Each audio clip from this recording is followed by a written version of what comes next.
Buddy, I'm going to call to order the planning board meeting of January 8th, 2025. Could we please rise for the Pledge of Allegiance?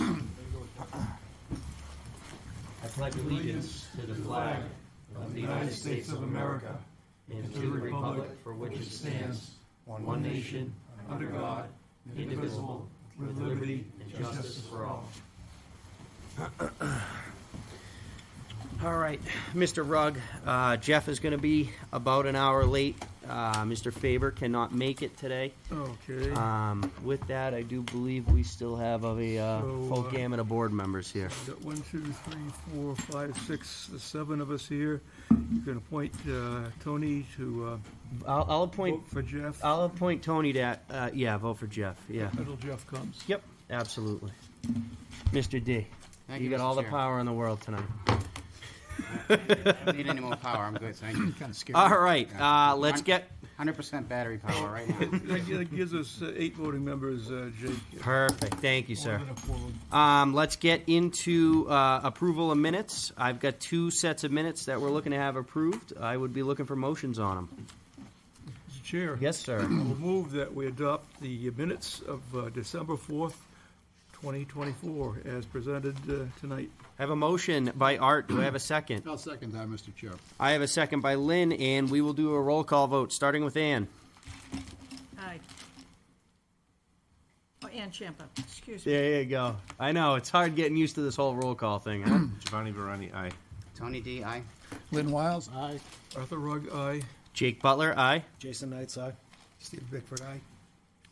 Actually, You would, so Steve, in a situation like this, you would not vote as you're an alternate right now. It's not a big deal. Don't worry about it at all. Jonathan It's just Cruz, to aye. fill in when a member is absent. Correct. Thank you. Plus you weren't. But you're still a Even better. full part of the board.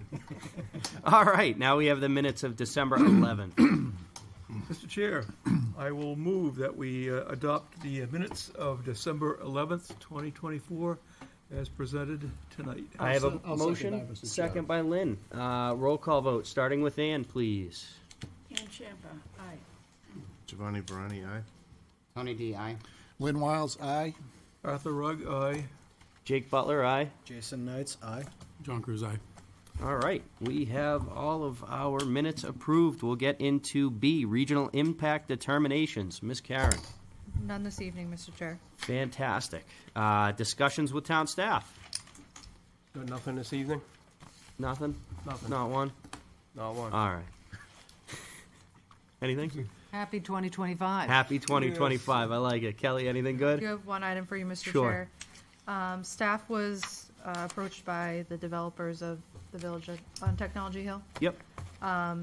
They were discussing with us the temporary construction laydown area for the area where the envisioned parking is on that site.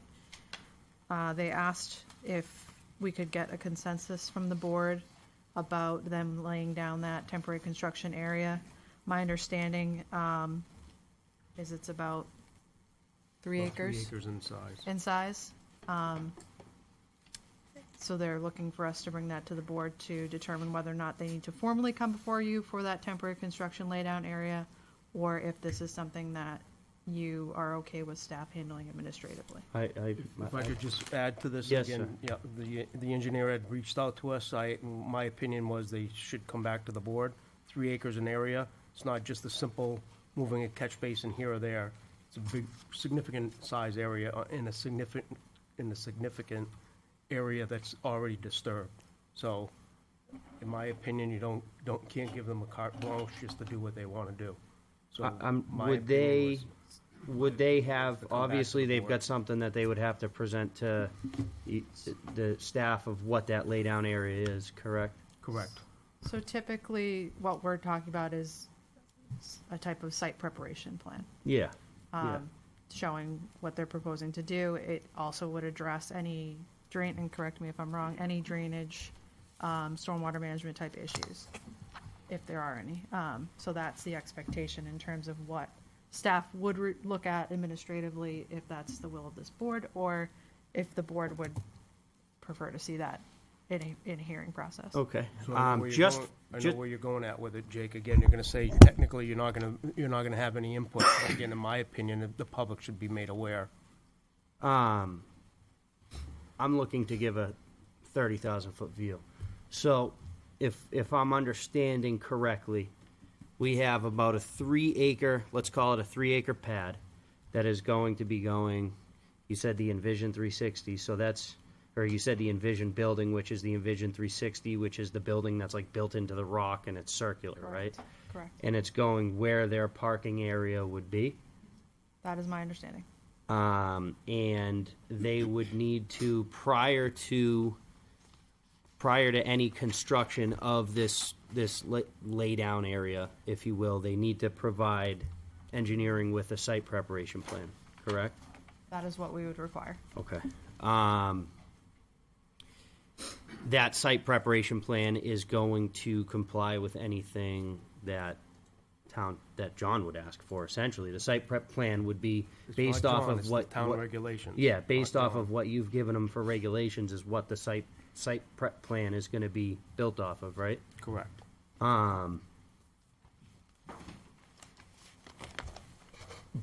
Board input, what if any, I guess the question I'm asking is, what if any changes would be made to a site prep plan that meets the town's regulations that would require it to come to the planning board?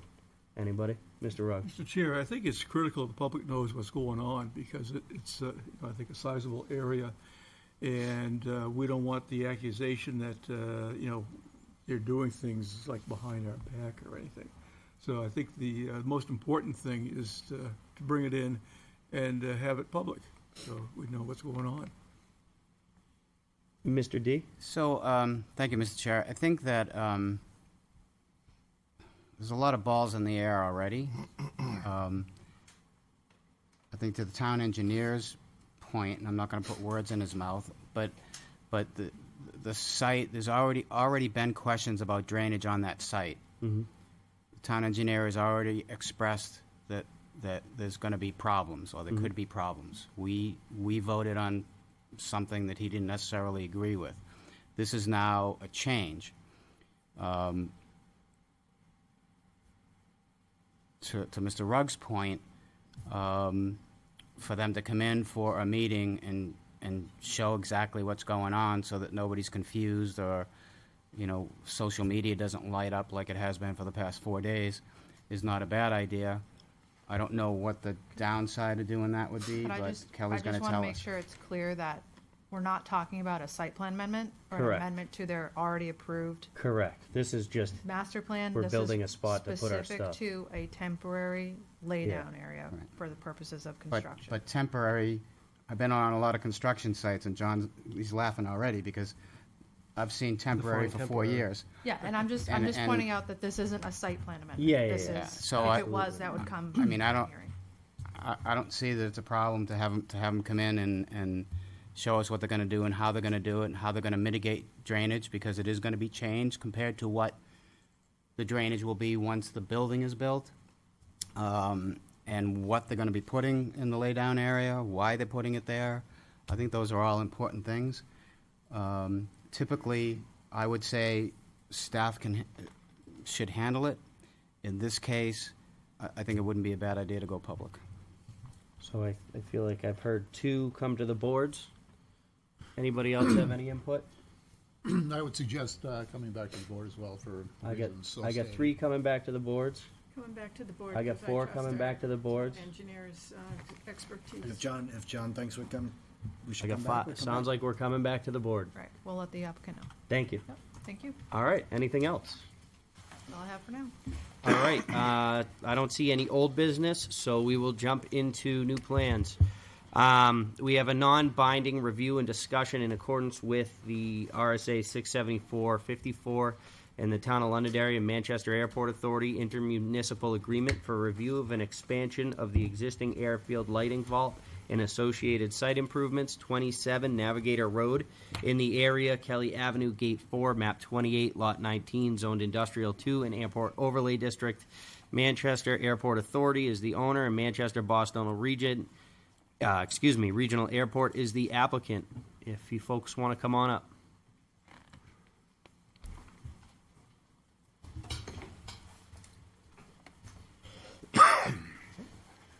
Thank you, Mr. Chair, and good evening to the members of the board. I'm Ted Kitchens, the airport director at the Manchester-Boston Regional Airport. This is a critical project to support the ongoing operation of the airport. The airfield lighting vault powers all of the airfield lighting at the airport, our runway lights, our approach lighting, taxiway centerline lights, etc. It is out of space, and as we continue to add new circuits or are in need of replacing of existing regulators, the size of the building needs to be increased in order to accommodate those regulators. So with me tonight is Mr. Nick Darius with Jacobs. He is the engineer of record, and he can go through the project in detail and answer any questions. Thank you. Thank you, Ted. Good evening, sir. Good evening. Thank you all for giving us the opportunity to present on this project, members of the board, chair, members of the public. My name is Nick Darius, as Ted noted. I work for Jacobs Engineering Group. We are designing the expansion to the existing airfield lighting vault. As Ted noted, this facility is essentially what allows aircraft to navigate the field in the dark, in poor weather, things of that nature. The airfield lighting vault was constructed in 1999. We are currently looking to expand the vault for the purposes of modernizing the equipment that powers all of those lights on the airfield. 25-year-old equipment is no longer able to be serviced, and we're also trying to essentially modernize those capabilities. Those essentially the new equipment requires taller headspace, so we're going to expand the height of the building slightly, and we'll also plan to provide about 1,000 square feet of space for the new equipment. As far as access to facilities, you can see on the screen, there is essentially an existing driveway that is served by what's known as Gate 4 to the airfield. That's on the plan. It's south, but on the plan west side of the plan that's shown. Let's see. As far as the expansion, the existing building is a CMU block structure building. We plan to expand in a similar facade, so there won't be any visual change in terms of what the presentation is to the public. There's just that slight height difference to accommodate the equipment that needs to be housed there. The existing building also houses a backup generator that powers the equipment in the event of any sort of a power failure. We are going to move that generator outside of the building to an enclosure. That'll be just a standard a regular enclosure without any sort of a modification as provided by the vendor. This project is going to be federally funded, so that will be provided under a low bid circumstance. In addition to the building expansion, there will be approximately 700 feet of duct bank that will be constructed. That's essentially, as you look at that plan sheet towards the bottom of the sheet, there's a corridor that's shown running down towards the airfield. And that corridor will contain approximately 20 conduits, which will house the circuits that Ted had referred to. That will replace the existing airfield lighting circuits that are currently housed in a different pathway, but that's a very congested area, and we're trying to essentially create the best possible circumstance for maintenance on the airfield. There's also some minor modifications to the fence layout, as shown. Those coordination basically would be completed both with TSA and the airport. There's also minor modifications to a failed corrugated metal pipe on the field and some minor pavement modifications and replacement that would need to be completed in an effort to facilitate the installation of the conduits. Great, thank you. All right, I am going to start with town staff, see if staff has any comments. Yeah, Mr. Chairman, members of the board, I did have a number of conversations with Nick. Pleased to meet you, Nick. Yeah. Again, and as Nick has summarized, again, they are just doing an expansion to the existing vault building of 1,000 square feet, again, to modernize that equipment within the building. With the backup generator, the new transformers, Nick has provided me a copy of the plans. I was able to take a quick look at them. The stormwater will all be contained on the airport property. They are doing that replacement or repair of that filled corrugated metal pipe within the airfield itself. There is no new curb cuts, and in fact, they're actually eliminating, it would appear to me that they're eliminating the gravel access to the south along Kelly Road, which is in my opinion, is kind of good, but when we get into the ProStar, we're gonna have to look at that and coordinate with all parties, because they're showing that as being one of their main accesses, but like Nick says, it's yet to be determined, so just observations. One last thing is, again, Nick, when you're going through the design, just keep fire department involved with the review of this, please. So, that's all I have. Thank you, sir. Kelly? Just procedurally, as a reminder, this is a non-binding discussion. This is in accordance with the statutory requirement and our intermunicipal agreement with the city of Manchester and the airport. So this is still a hearing, but from a review standpoint, it's non-binding and it's a discussion with the airport. Thank you, Kelly. Sylvia? No comment. All right, we'll come to the board. Board, do we have any input? Mr. D? So, thank you so much for coming in. We know that you really don't need to. Obviously, you've been a good neighbor. You continue to be a good neighbor. You keep us informed. We do this in public sessions for a reason, and I think it's very, very important to continue doing that. One thing I would say is please continue to be a good neighbor to your abutters, particularly with those folks on Kelly Ave. There's a couple of good-sized businesses there and quite a few smaller ones as well. And I think giving them a heads up does two things. One, it puts you in a better stead with those companies, and it also helps out the town staff as well, so the phones don't ring off the hook to say, how come we didn't know this, or what are they doing, or who's doing what. So if you take the time to talk to those abutters or send them some notations as a heads up to say, hey, here's what we're doing, I think that would be better for all concerned. So again, thank you so much for coming. And Thank you. duly noted, and thank you for the reminder. I'll make certain the staff gets that. Thank you. Thank you. Anything else from the board? Sir? Just wondering, how long do you anticipate that this, like, when do you think this will need an upgrade, if you have any idea? Was the question just about schedule? Yeah, well, Okay. yeah, no, just like, how long do you anticipate this being able to be current without having to upgrade it again? Sure. So this past, essentially this equipment has served for about 25 years. Typically the standard for the type of equipment that we're installing is approximately 20 years. So I would expect that we wouldn't come back for another expansion of this particular facility for at least that period of time, 20 years. Great. Thank you. Anything else from the board? All right. Seeing none, this is a public hearing. I'll open it up to the public. If anybody from the public has input, feel free to come up to the mic. Seeing no public input, I will close public comment. And Kelly, this is non-binding. We really don't have to vote on anything, right? Correct, no votes required. Great. You can take up the next item if you want. Great, fantastic. So we will, thank you, gentlemen, very much. Yeah, it sounds like you're staying for a minute. Keep the chairs warm, you know? Yeah. So we will have our hearing on a non-binding review and discussion in accordance with RSA 674-54 in the Town of Londonderry and Manchester Airport Authority intermunicipal agreement for review of an expansion of the Signature Aviation Hangar and associated site improvements. Kelly Avenue in proximity of Gate 4, Map 28, Lot 19, Zoned Industrial 2 and Airport Overlay District. Manchester Airport Authority is the owner. Manchester Boston Regional Airport is the applicant. Hello. How Good are you? evening Welcome up. Nice to see you again. I'll pass the mic over. Perfect. I think you know who I am. Yep. Good evening. I'm Craig Hansen. I'm an architect for Signature Aviation with HDG Architecture. We're here to sort of introduce this project to the planning board and discuss, some of the aspects of this particular site.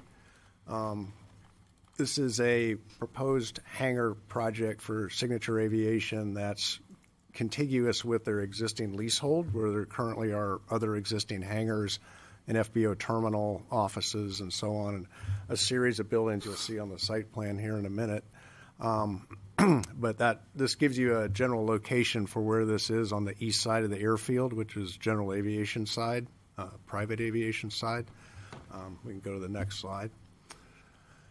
So here's our parcel, sort of at the south end of the Signature campus.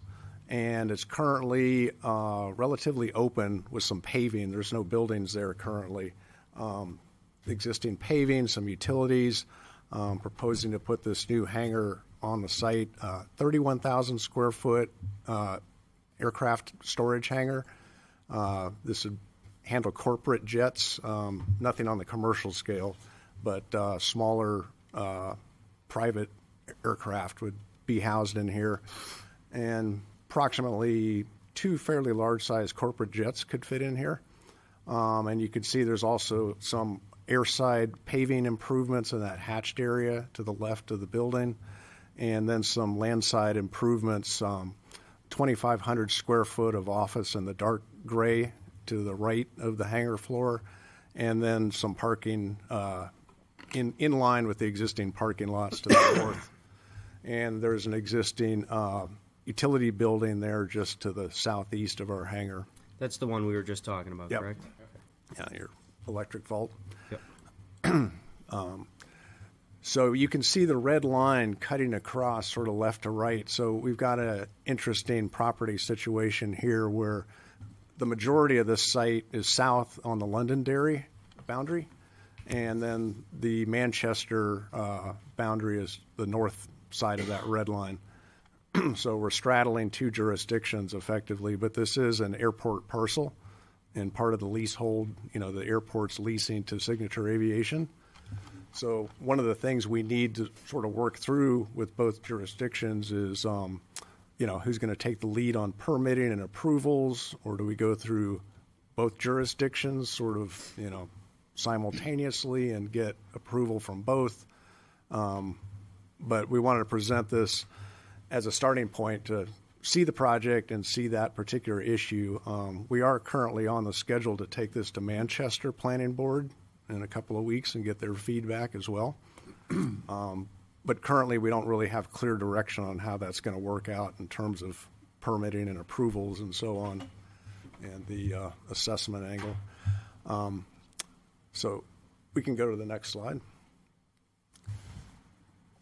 And again, just to give you a better feel on how the FBO campus is laid out, we've got the boundary for Signature's leasehold in the white lines, and they've got the existing buildings to the right, and our new hangar is to the far left. We can go. Yeah, and you can see the boundary. So this is rotated a little bit where north is to the right, but that line through the corner is the boundary again. So the majority of the Signature campus is in the Manchester jurisdiction, but our new hangar is primarily in Londonderry. So we can go to the next slide. And again, on our floor plan, you can see this line again. It just cuts through the angled line through the side of our hangar space and a little bit through our fire pump room. And just in terms of overall look of the building, here's some of the exterior elevations. Pre-engineered metal building with metal siding, fairly large hangar doors on the aviation side, and then from the opposite side, sort of next to the existing hangar. And then street side, we have the office piece, lower piece with 2,500 square foot of office, and then the upper part is just clear story glass into the hangar for natural daylighting. And then some three-dimensional images of how the new hangar sits on this campus next to the others. And there's a view from street side at the very bottom with the existing Signature hangars to the right. We are looking to blend all these buildings ultimately with a single color. And so it reads as a campus at the end of the day, but we're sort of changing direction on the color to pick up on the newer hangars that ProStar has built and really get this side of the airport looking fairly contiguous in terms of appearance and scale. So that's really what we wanted to present today, just, introduce you to the project, get a sense of the scale of the project, and have the opportunity to get feedback at some point on this jurisdiction approach and how we're going to submit for permitting, and are we going through both jurisdictions, or is one taking the lead and with input from the other? So with that, if you have any questions, I'd be glad to answer them. All right, I will start with town staff. Thank you. Mr. Audier. Mr. Chairman, members of the board, again, Craig, I had an opportunity to take a look at the plans. I know they're only 30% schematic, But, Yeah, yeah, I could see that there's some, so some of the utilities aren't clear in my mind as far as what's to be reconstructed, relocated, because I know that there is some sanitary services that go through that footprint of the proposed footprint. Right. So obviously that's, providing service, although it's the facility is in Manchester, it goes through our system. So again, any rerouting of that municipal sewer will have to be approved by the town as well as the state of New Hampshire, just to let you know. Okay. I know ProStar is gonna have some issues as well, because they're relocating some of their utilities as well. So, and then one of the other observations I had, there was a discrepancy between the architectural and the civil plans as far as the parking out front. Your plan shows like 13 spaces, and the civil shows like 4 spaces. Yeah, that is being worked through, actually. Okay.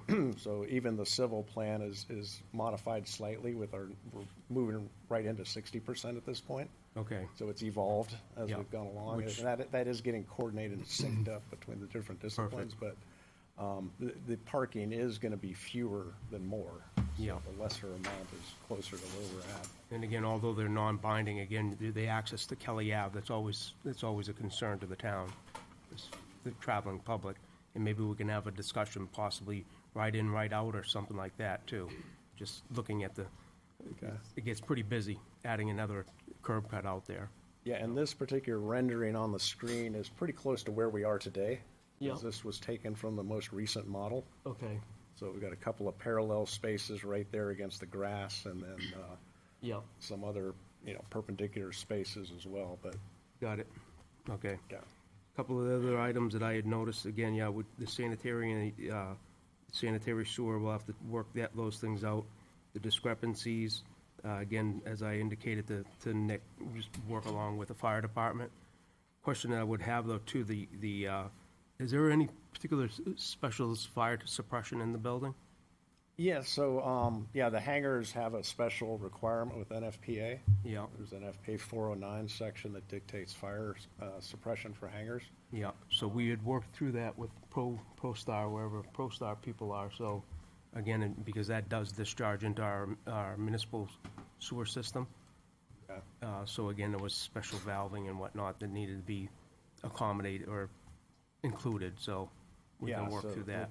The water supply, and the drainage are both issues with that, so Yeah. we'll have to work through the details of that. Yeah, I know too much to be dangerous. So, and again, the concern is always any improvements within the town's right-of-way.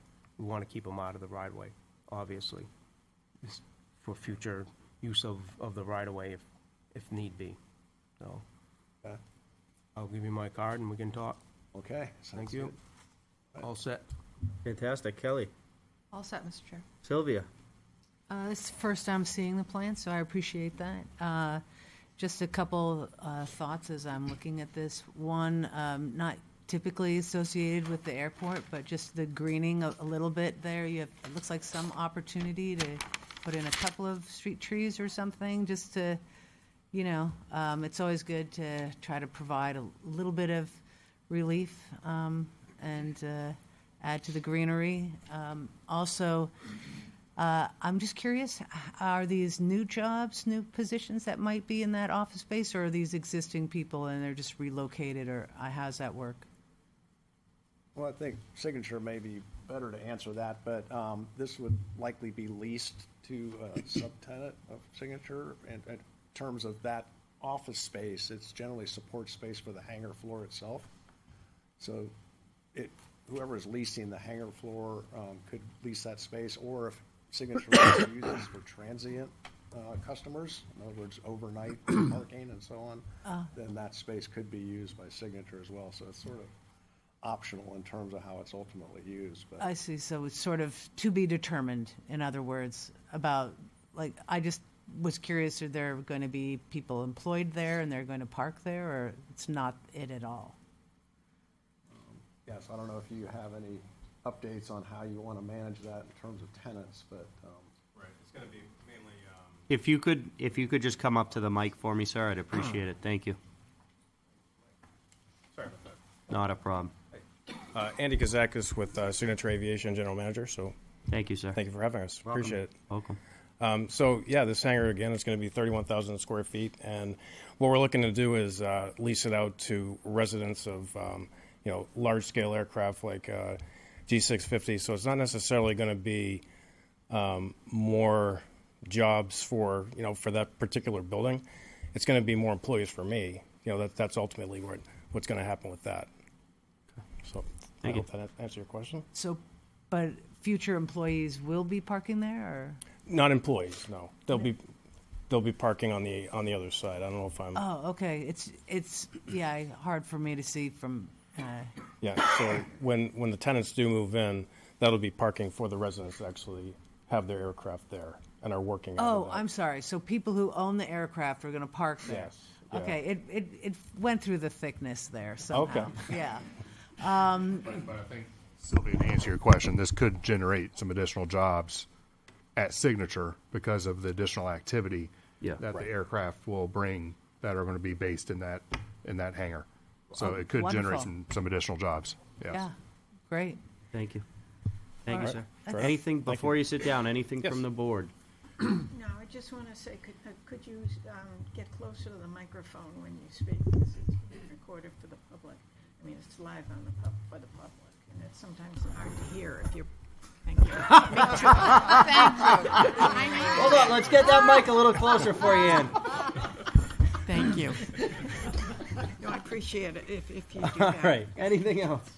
So, question maybe for Kelly. How would property taxes be determined on that building, seeing as how it straddles the two town lines, or the town line? So that's something that I'll have to address later, because I don't Do we know. have any other situations like that where we have? I will. Yeah. Yeah.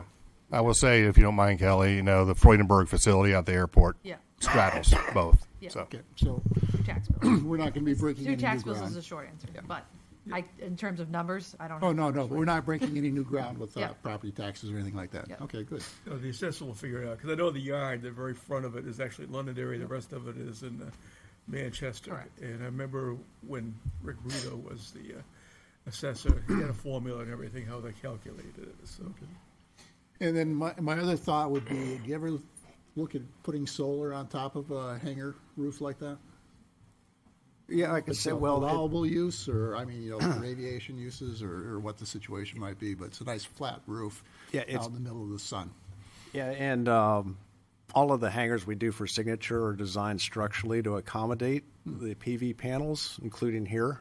And whether they go in sort of depends on timing and budget, and but it is a goal of Signature's to, for sustainability reasons, they introduce a lot of solar in their projects. And so I don't think it's going to necessarily happen, as step one of building this, but it is able to accommodate that. Perfect.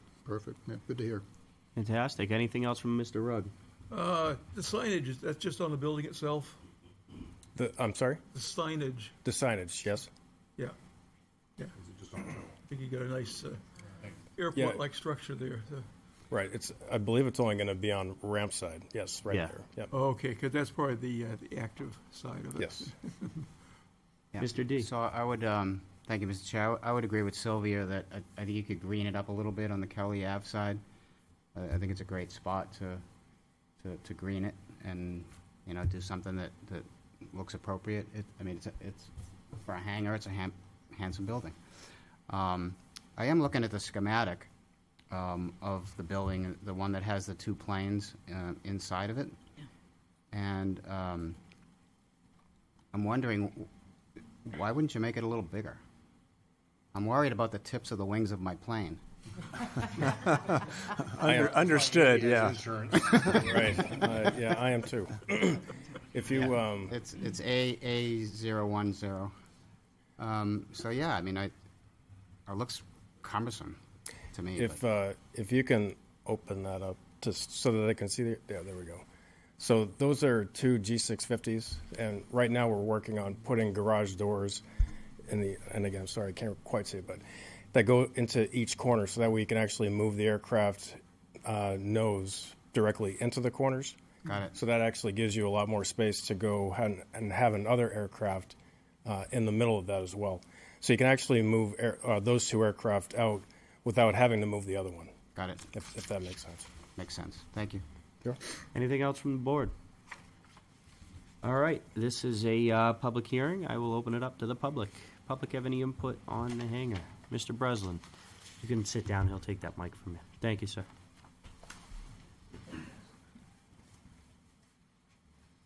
Ray Breslin, 3 Gary Drive. Apparently this is conceptual, and I don't want to take your time, but I'm just wondering, where this is in both Manchester and Londonderry, is there any reason the building couldn't be moved, let's say, to the left there, where they're talking about a parking area?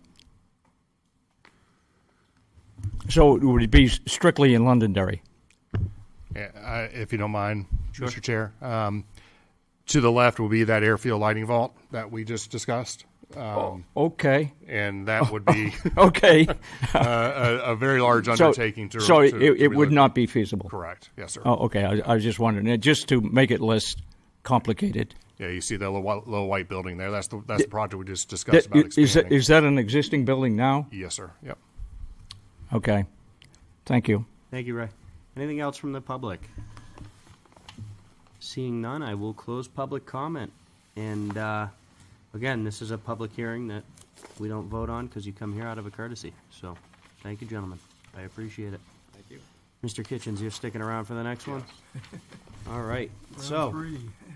we have a hearing on a non-binding review and discussion in accordance with RSA 674-54, Town of Londonderry and Manchester Airport Authority intermunicipal agreement for review of an expansion of ProStar Aviation Hangar and associated site improvements, 8 Kelly Avenue in proximity of Gate 4, Map 28, Lot 19, Zoned Industrial 2, and Airport Overlay District. Manchester Airport Authority is the owner. Manchester Boston Regional Airport is the applicant. Good evening, gentlemen. Good evening. And I will just like to say on this one, Sylvia, this will have significant employment impacts to the region. Not to put words into Kevin Harriman's mouth, but based on the conversations that he and I had, this will generate some additional high-paying jobs for the community. But I think both this project and the previous project are good examples of how a change in New Hampshire tax law about 5 years ago, maybe 6 years ago, that made, actually, New Hampshire was more of a regressive tax on corporate aircraft than Massachusetts was, which is atypical on a lot of different levels. But the state legislature normalized the tax rate, and now we're seeing an increase in demand of aircraft that would normally be here in New Hampshire coming back into the state and away from Massachusetts, which increases state tax revenues through the licensing fee and the taxes that they do charge on those aircraft, and then leads to new business opportunities like we're going to talk about here tonight. So I'll turn it over. Thank you, Ted. My name is Mike Lawrence. I'm a project manager or project architect with Procon. With me is a couple of gentlemen from McClure Engineering, Brandon Richards and Tim Audette. On the civil side, so if you have any site questions, we can ask them. Kevin Harriman is also here. He's a managing partner at ProStar Aviation. So ProStar Aviation, in 2018, Procon designed and built the existing building that's out there now. That's an office, 2-story office and hangar. The parking is on the right-hand side there, and you can see in that site plan. What we're proposing to do is add on a new hangar, mostly hangar space. The footprint's approximately 39,300 square feet. There's a 3-hour rated firewall between the two hangars. Unlike on the Signature project, where that's for corporate hangars or corporate airplanes, this is a maintenance and repair operation, just like the existing hangar is. No new parking. We're moving the trash and dumpster over to the left, and there is some demolition, some T hangars that are going to have to be removed that are out there right now. To get this project going. All parking will be basically where it is right now. I don't know if you have if you can go to the renderings. So on the exterior of the building, basically we're going to keep the same design aesthetic that we have out there right now. So the upper rendering is an image of the existing building. You can see the lobby and the office there right on the right-hand side. All the way over to the left is the new hangar. On On the bottom image, the left-hand side is the new proposed hangar, and it's seamless with the existing hangar. So insulated metal panel, gray TPO roof that basically go around the whole thing. And then we have a vertical mega door upwards. Same design, same proportions as the existing. 28 foot tall, has the logo, is translucent, so that during parts of the day when it's really bright out, it actually lights the floor very, very well, and it can reduce lighting loads and stuff like that on the inside of the hangar. It's a pretty amazing door. It actually can go up in 3 different sections, so you don't have to open the whole thing at one time. Allows for greater flexibility bringing in and out aircraft. It's really relatively straightforward from our perspective. Again, try to basically take what we did out there in 2018 and replicate that and provide Kevin and ProStar some additional space. So if you have any questions site-wise, we have McClure here architecturally, certainly willing to answer anything that you may have. Thank you. I appreciate it. I'll start with staff. Mr. Chairman, members of the board, again, similar to, I kind of touched upon, again, relocating some sanitary sewer and expansion of the detention pond out there, keeping the improvements out of the right-of-way for future reference. And with this one, I know that you'll have to work out that southerly access. Right. Just, Yep. you know, so we're all on the same page. A couple of things, again, the fire suppression, similar to the 2018. Right. We're going to do the same thing with that. So we have an oil gas separator that's going to go basically when the high expansion foam comes on, it'll go out to the swale and it won't go into the sanitary. Perfect. Yeah. So, Okay. yep. And then again, the sanitary is going to go through the town as well as the state. Yeah, and that sanitary, we had to move it for the original project, so it's down deep. So We didn't move at the right spot, though. Yeah. Oh, yeah, well. Right. That's all I have right now. Thank you. Kelly. All set, Mr. Chair. Sylvia. A couple questions. Again, this is the first time I'm seeing it, so I appreciate your coming in. Just curious, on all of these, Ted, and it could also be to your colleagues here, when we're looking at all of these, how much additional impervious surface are we looking at? So the first project with the vault, very minimal amount. The signature project is all currently impervious. Okay. It's an existing paved area that we're just repurposing. Right. Any existing facilities that are in there right now is generally used as a general aviation fuel farm. We're going to, Signatures agreed to move that into their existing fuel farm over by the entrance to the airport. So it's already in a built area. There's a little bit of, I think, parking expansion that will take up some impervious area. But I think this one, we just filed our AOT, correct? We have. With the state. So this one would require an alteration of terrain. Okay, permit. so this is the only project that has the additional, okay, thank you for that. I had a feeling you were going to say that, but thank you. So I'll be interested to see what your proposal is for stormwater. And aside from the greening again, one of the things that I know the airport's really been such a positive thing for this whole region, and it's going to sound a little funky, but I know a lot of people work there, and I'm always trying to sort of promote quality of life for people who are wherever they're working. And just the proximity of the rail trail, I have no idea, but I think it goes around the airport, and would love to make sure that future and current employees know about the rail trail. Londonderry and Manchester are both very proud of the rail trail, and if we can, who knows, maybe the future people who have those airplanes are going to actually ride their electric bike and then hop on their airplane. Or maybe it's an electric airplane. Those are out there too. Exactly. No, but I completely agree with you. I think the phase 6 of the rail trail, we're actively working with the museum. I don't know if you've seen some of the signs out there to bring that rail trail closer to the airport. I love hearing that. Yeah. So I don't know exactly the route it will take north of the museum as it's coming up Kelly. I don't. At some point, it's going to have to go over up towards Harvey to get around Right. the end of the runway. But that could be worked. That can all be worked out. I'm a proponent of bringing that rail trail closer to the airport to provide that very same thing that you're thinking about. A, to bring that work-life balance, but also to help bring people to the airport so they can experience the airport. Exactly. Yeah, I absolutely. appreciate that. Thank you so much. Just for the record, the rail trail, Phase 7 is going to be on the east side of Kelly Ave, so it's going to be right across the street. Oh, there you go. Beautiful. So another reason to do more greening and, beautiful. Thank you. Thank you. All right, anything from the board? Mr. D. I'll yield. Mr. Weil. So just the same question I asked with the other applicant. Is the building going to be engineered to accommodate solar on its roof? We've looked at that. Thank you. We've looked at that on other hangars as well. We haven't made that decision yet, but it's certainly plausible. Most of same thing for the signature hangar, designed for it and put it in at a later date.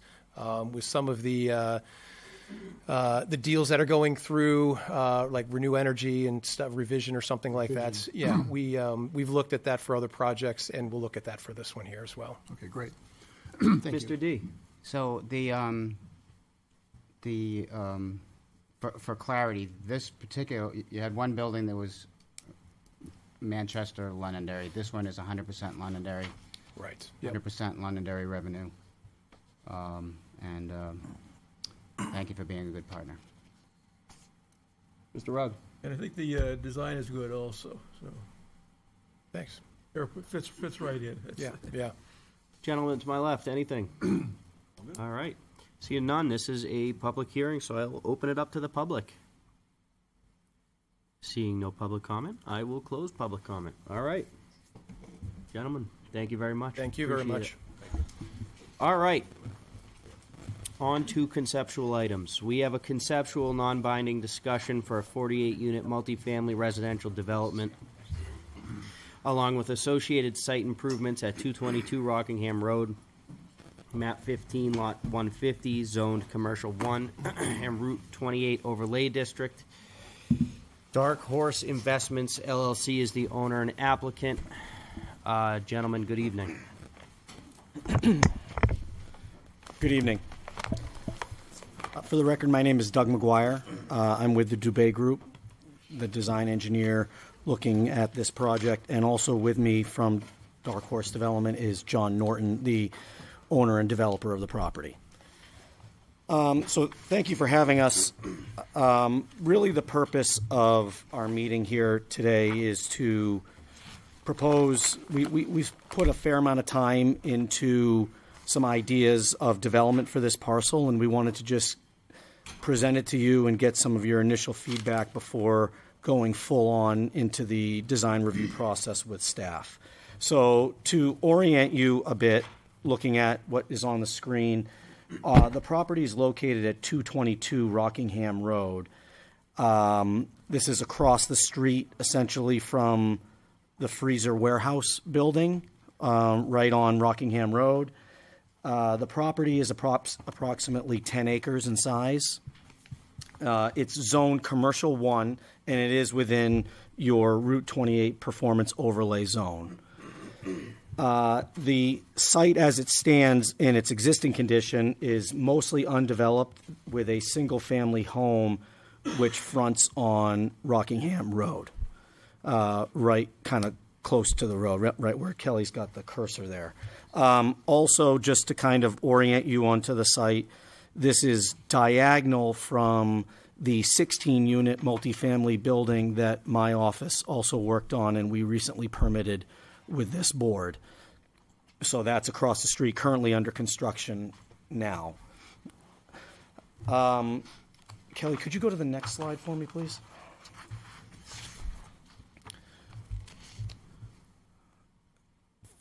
Thank you.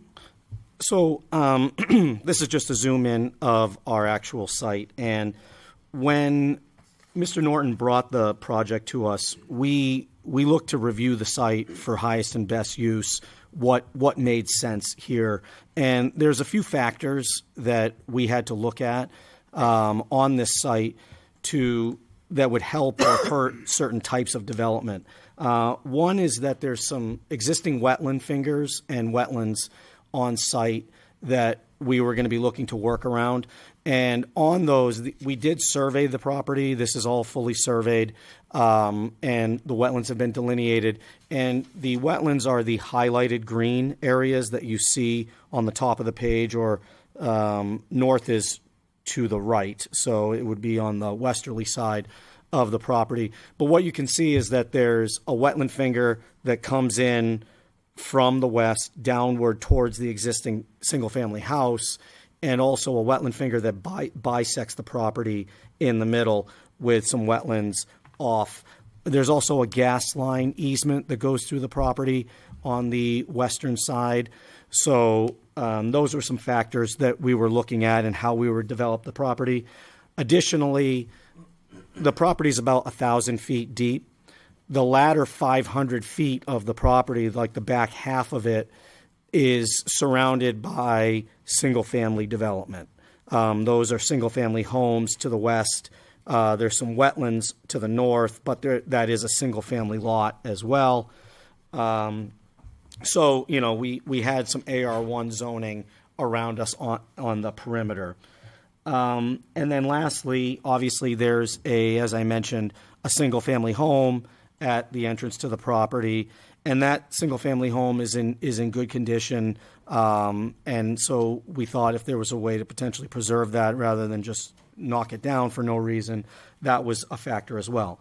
So with those things in mind, our thought was this could be a great candidate for a potential multifamily development. Multifamily, as you likely know, is allowed in the Commercial 1 zone as well as the Route 28 Performance Overlay Zone by conditional use permit. And so it's something that we utilized across the street for different reasons, but it's kind of a similar idea. We did look at, of course, at the conditional use permit criteria. There's two sections, Section 6.2 and 6.311E of your zoning ordinance, and this proposal would meet all of that criteria. If you wanted me to talk about that, I could get into that, but I didn't know if we needed to get to that at this level. Also, it's important to note that this project, we intend to meet all the applicable performance standards of the overlay zone. So that would be all applicable building setbacks, you know, your 60-foot fronts, 30 sides and rears, your larger front buffer. You have a 20-foot street tree strip, a 40-foot green space.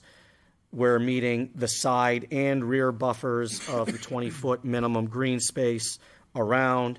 There's actually an enhanced buffer, required on any land abutting that is AR1, and that raises to 75 feet. We meet that requirement as well.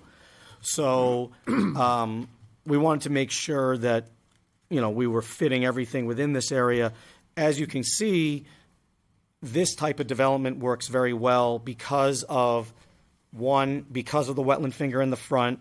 We have a lack of visibility to this site because you have existing vegetation incorporated with those wetlands that wouldn't be able to be cleared out and utilized. We also have that wetland finger in the middle, breaking the pad into two different pods, which works well for this type of layout.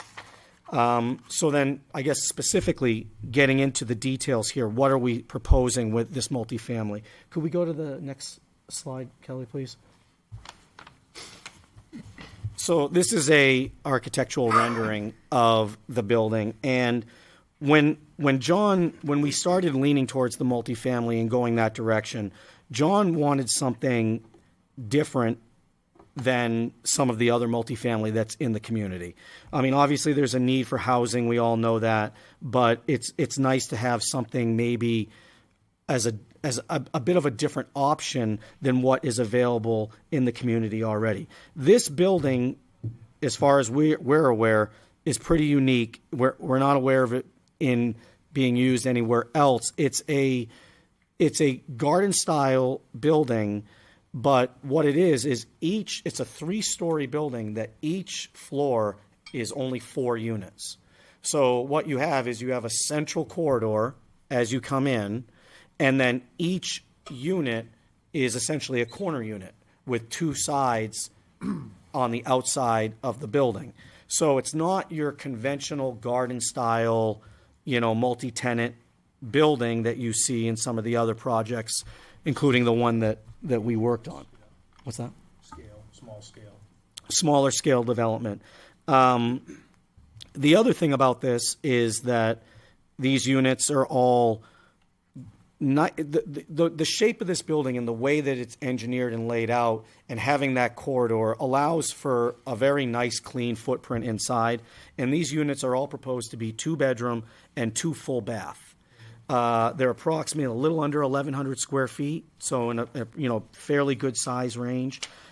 John's aiming to target the young professional or the downsizer, the local downsizer, someone looking to stay in the community, stay in town. These units, because of the 2 full baths and the 2 bedrooms, would be good candidates for shared residency, like if you have a roommate or something. So for the young professional idea coming in, it's like, hey, I have my own bedroom and my own bathroom. They have their own bedroom, their own bathroom. You're sharing the kitchen and the living room space. So it has benefits. It could also be worked for elderly, if siblings wanted to live together or something, or, those type of things. But it would be, everybody can kind of have a little bit of their own space. The other benefit of this is this development is intended to be more affordable than some of the other items available in town. The main reason is because of the, simplified scale of the building, the intentional lack of excessive amenities, because there's people that are looking to rent that don't want the big, lavish clubhouse and the pool area and those type of things, and would like to rather save on costs. The benefit, too, of this development is these renderings, and I've mentioned this before in some of my other projects, but these renderings are intended to be an accurate representation of what we're proposing here. The wooded area on 2 sides of these buildings is accurate. If you go back to the site plan, you can see that they're kind of tucked in to these wooded areas in both pods. You have both buildings. Essentially, you have at least 2 sides, if not 3 sides of the building that are surrounded by green and vegetation and wooded area. So I think it will feel very rural, even though this is a spectacular commuting location. Less than a mile to the park and ride, as you're well aware, as well as to the highway. So it's a spectacular location for that, but yet be able to achieve a rural feel by kind of tucking us in the back of this AR1 zone. We felt there was a good benefit to that. And then, Kelly, could you go back to that slide 3, please? Or view 3, rather. Yeah, so here you go. So, when you look at this, this is the back parking lot area, that back pod. This is really a fairly accurate portrayal of what this would be looking like. John went with his architect, talked about siding color, type, facade treatments, and the landscaping shown is all based on real landscaping that we would be proposing as part of our landscaping plan. So we were trying to give the board an accurate representation of what this would look like. As far as parking goes, because I know this is always a hot button with any multifamily development, we have 48 residential units proposed here, and we have 104 parking spaces. So we exceed the 2 per unit requirement with an extra 8 spaces on site. So, and obviously the 2 space requirement is intended to factor in some level of additional parking in anyway, but based on feedback I got from you on another project, you wanted to see maybe a little bit extra if there was some room. So we put another 8 spaces of parking in the development for additional visitor spaces. So with that, that's kind of our initial overview here. Just looking to make sure there aren't any glaring issues or any concerns that board members have before we move forward, full engineering, and then we'll return to you with a full, complete application. Thank you. I'll start with our staff. Mr. Trotter. Mr. Chairman, members of the board, as Doug indicated, staff did meet with Doug and John at least 2 conceptual meetings in which we had some discussions. As far as the engineering on the site, it's going to be the engineering, meet our requirements. One thing that is of concern to myself is the traffic that's going to be generated here in its proximity to Smith Lane, Rockingham Road. We know them all, John, so just one of those issues have to be worked out. That's all I have right now. Thank you, Kelly. Thank you, Mr. Chair. So as the applicant stated, this is a permitted use by conditional use permit, so procedurally, it would require the approval of a conditional use permit and then a site plan. And again, this is in the Route 28 Overlay Performance District, so there are some additional requirements, especially with respect to landscaping, which, based on the conceptual plan and discussions we've had so far, are being met or exceeded. There are wetlands on the site, and again, based on the conceptual plan and discussions, it doesn't appear that those are being impacted, including the buffer area. However, if they are, that will require a conditional use permit. Overall, in my view, I think this is a positive project. If it holds true that this is targeting the audience that the applicant has represented, I do think it's meeting a need with respect to housing in the community. And I would look forward to a formal application. Thank you. Sylvia. Thank you for coming. First time I get to see this. I think this does check a lot of boxes as far as single-level living, smaller units, so more affordable, whether that's someone who wants to stay here in Londonderry, whether you're an older adult or younger adult. It seems like an option. I appreciate that smaller scale. Appreciate you're showing us and saying this is actually what we plan on planting. One thing, whenever I get a chance to take a look at these, please make sure that it's a good variety, because if you only have like 3 trees, if one gets sick, they're all going to get sick. So that's one of my favorite things to comment on. Don't take it away from me completely, though. Do something wrong so I can fix it. Okay. I'm just kidding. If you could do, Kelly, the glimpse of where we see a little bit more of the surrounding area. The site plan? Yeah. So just so that I know where I am in space. So on the bottom left, that's the one you've just built, and I'm pretty sure I pass it every time I come. Yeah. Correct. And just full disclosure, it's not the same owner. He has no affiliation. I just happen to. I just want to square in my head where I am. So that little triangle to the top of the page, that's where the gas station is, right in that triangle. Correct. That's correct. So if I'm a future resident here and I'm like, I only have one car because we're saving money, and I need to go get eggs, I'm going to walk over there. I just want, maybe when you're thinking about your application, how is someone safely going to walk there? And because I don't know it enough, even though I drive it all the time. I don't know how close the Dunkin' Donuts is, but I think I passed that too. I just think in the realm of things, when we're looking at these multifamily and we're thinking, walkability, is there a way for a person to safely get to those places when, A, it's at night, or B, even if it's in the daytime, how will they safely walk to go get that, cup of coffee, or the Dunkin' Donut, or the bread and the eggs and all that.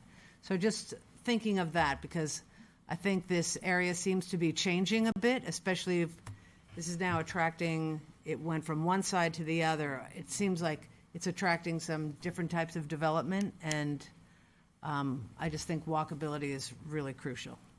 Thank you. All right, I will bring it to the board. I know you looked like you were looking at me, so I'll let you start, sir.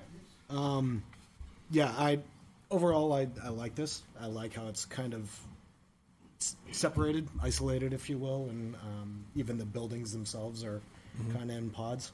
I will say that there is absolutely no safe way to cross that road any time of the day. 2 o'clock in the morning, there's not a safe way to cross that road. Right. But I agree, like if there's some way to make. My primary concern on this is at the top there where Smith Road and 128 meet. That is a drag strip. As cars are coming off Smith Road, they're trying to beat a car that's coming down 128, and you're going to have your cars coming out trying to go towards 93 as well, and that's going to be tough. The cars are just flying. Cars are trying to cut in front as they're coming off of 128 onto 28. Sorry, onto Smith Road. They're trying to cut in front, so that is probably one of the more dangerous intersections in town as it is. So I'm not. I think overall it's a good, but you're going to have a challenge making that safe. If I could respond Yeah. quickly, Mr. Chair. We agree. It was certainly an item that we knew on this site was a focus.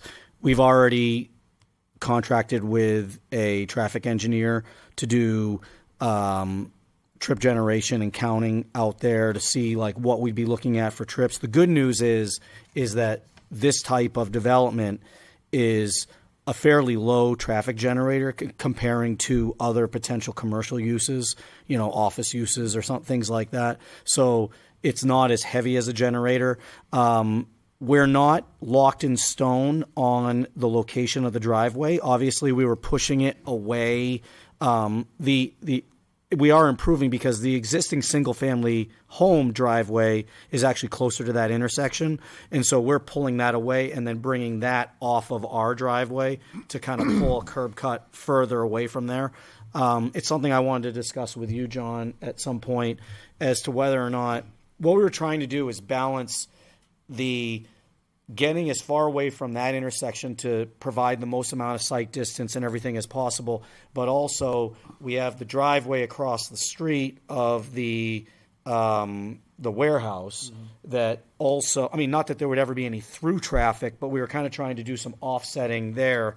It may be worth discussing, maybe we wouldn't be able to line up exactly with that drive, but being that there's not a through connection, we could actually come further away from that intersection by coming closer to that.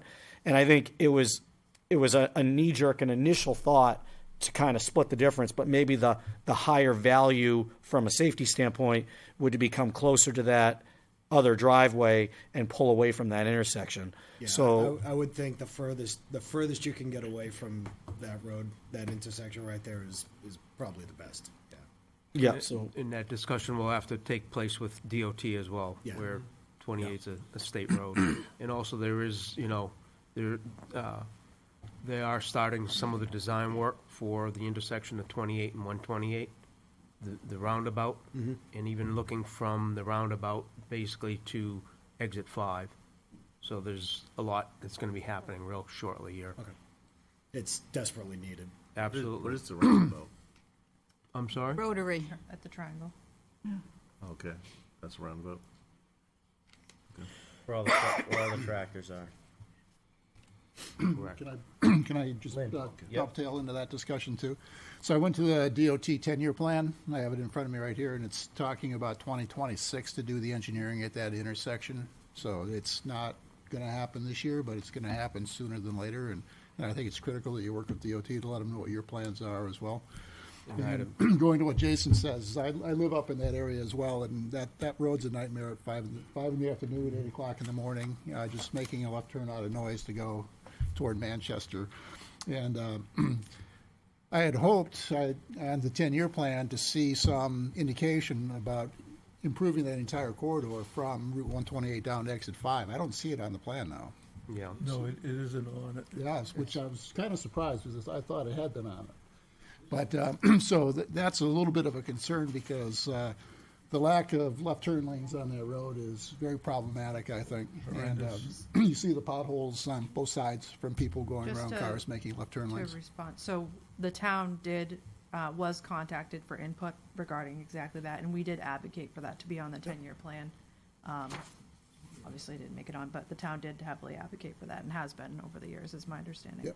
So I think we continue advocating for that, but yeah, traffic is going to be a problem up there, just to reinforce what everybody's thinking. Ann? Yeah, I have problems with that whole area. From one thing, going from commercial to residential. And also, I'm a frequent flyer on Smith Lane also. Taking a right onto Smith Lane from Rockingham going, on Mammoth going north to Smith Lane, trying to get into the traffic onto Rockingham Road to get to 93. It's hard. It's hard on every single intersection in that area. Clark Road, trying to get from Clark Road going south onto that road, Rockingham Road there. That whole area is just a nightmare. I'm looking forward to a rotary there. What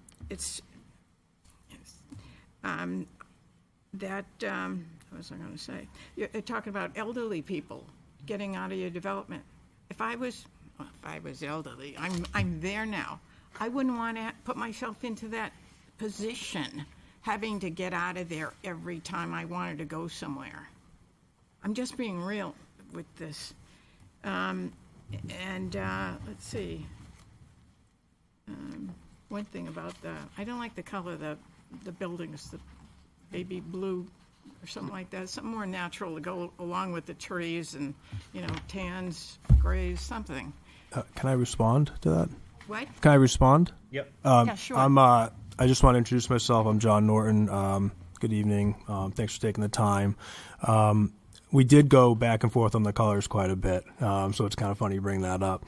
We tried to focus on a very natural color palette, blues, the linens, the gray granite color, and we actually were leaning toward a green theme, but the one across the street is green, so we didn't think they wanted to be associated with us and vice versa. So we spent a significant amount of time, but it's something that we could obviously discuss.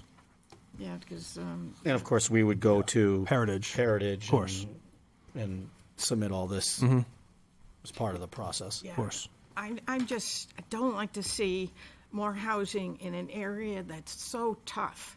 That traffic situation, it's so tough. Right there, I see what happens with the Rotary, where it's going to be, how it's going, if it can integrate better into it. But, looking at it now. Yeah, I mean, obviously, like I said, we understand the implications of traffic. We did focus on it as one of our first things. You do have very good sight distance in this area. Obviously, you would need to have it, but you can see very well into both those legs from where we're proposing to be. So you will have some good decision point time. And I guess I would just say that, when you look at how do we continue to improve, we've been seeing some nice improvements on this road, I think, over the last several years. And how do we continue to improve sites? To me, this is a better use with the way the wetlands are, with the way the site is situated, with what's around it, to do as this. And I think this will be a lower generator of traffic than other commercial alternatives. So, yes, obviously nothing There's a lot of trucks going through that area too. I know because I walk the rail trail a lot, and I leave from North School and I go down on Clark Road to exit. But I just worry about that traffic and. Thank you, Ann. It's Mr. D, you were first. Okay.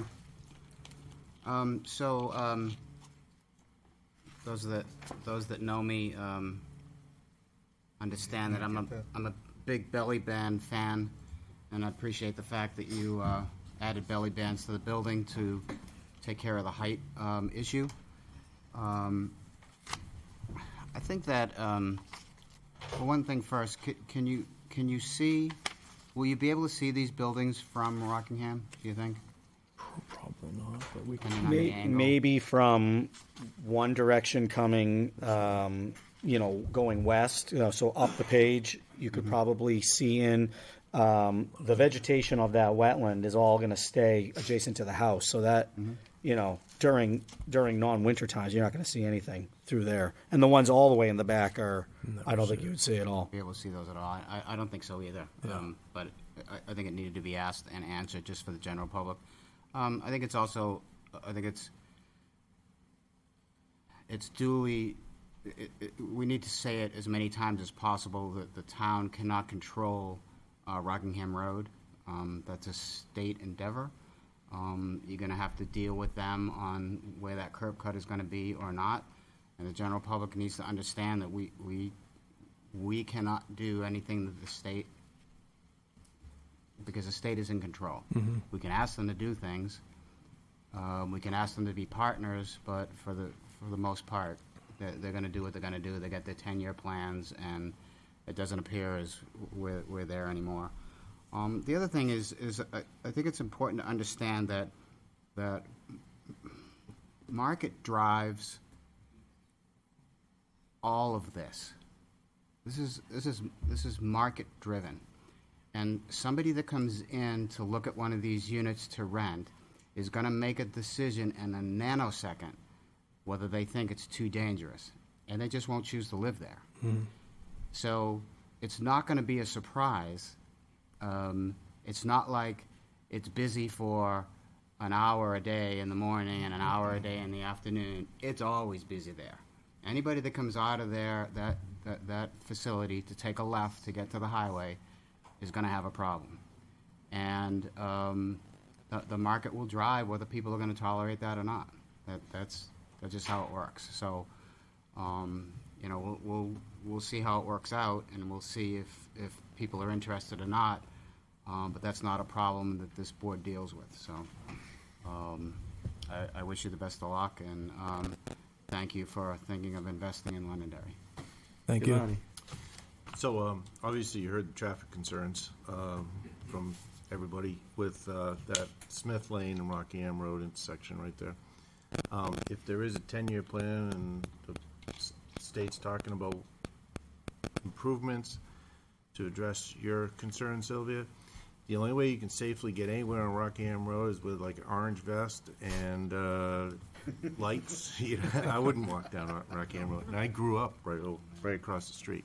So it's not a very walkable site, but this isn't their concern. But if they are improving things, it would be nice to have some sort of sidewalk down Rockingham in the future, because you could go right to the rail trail from Rockingham. It's not that far away.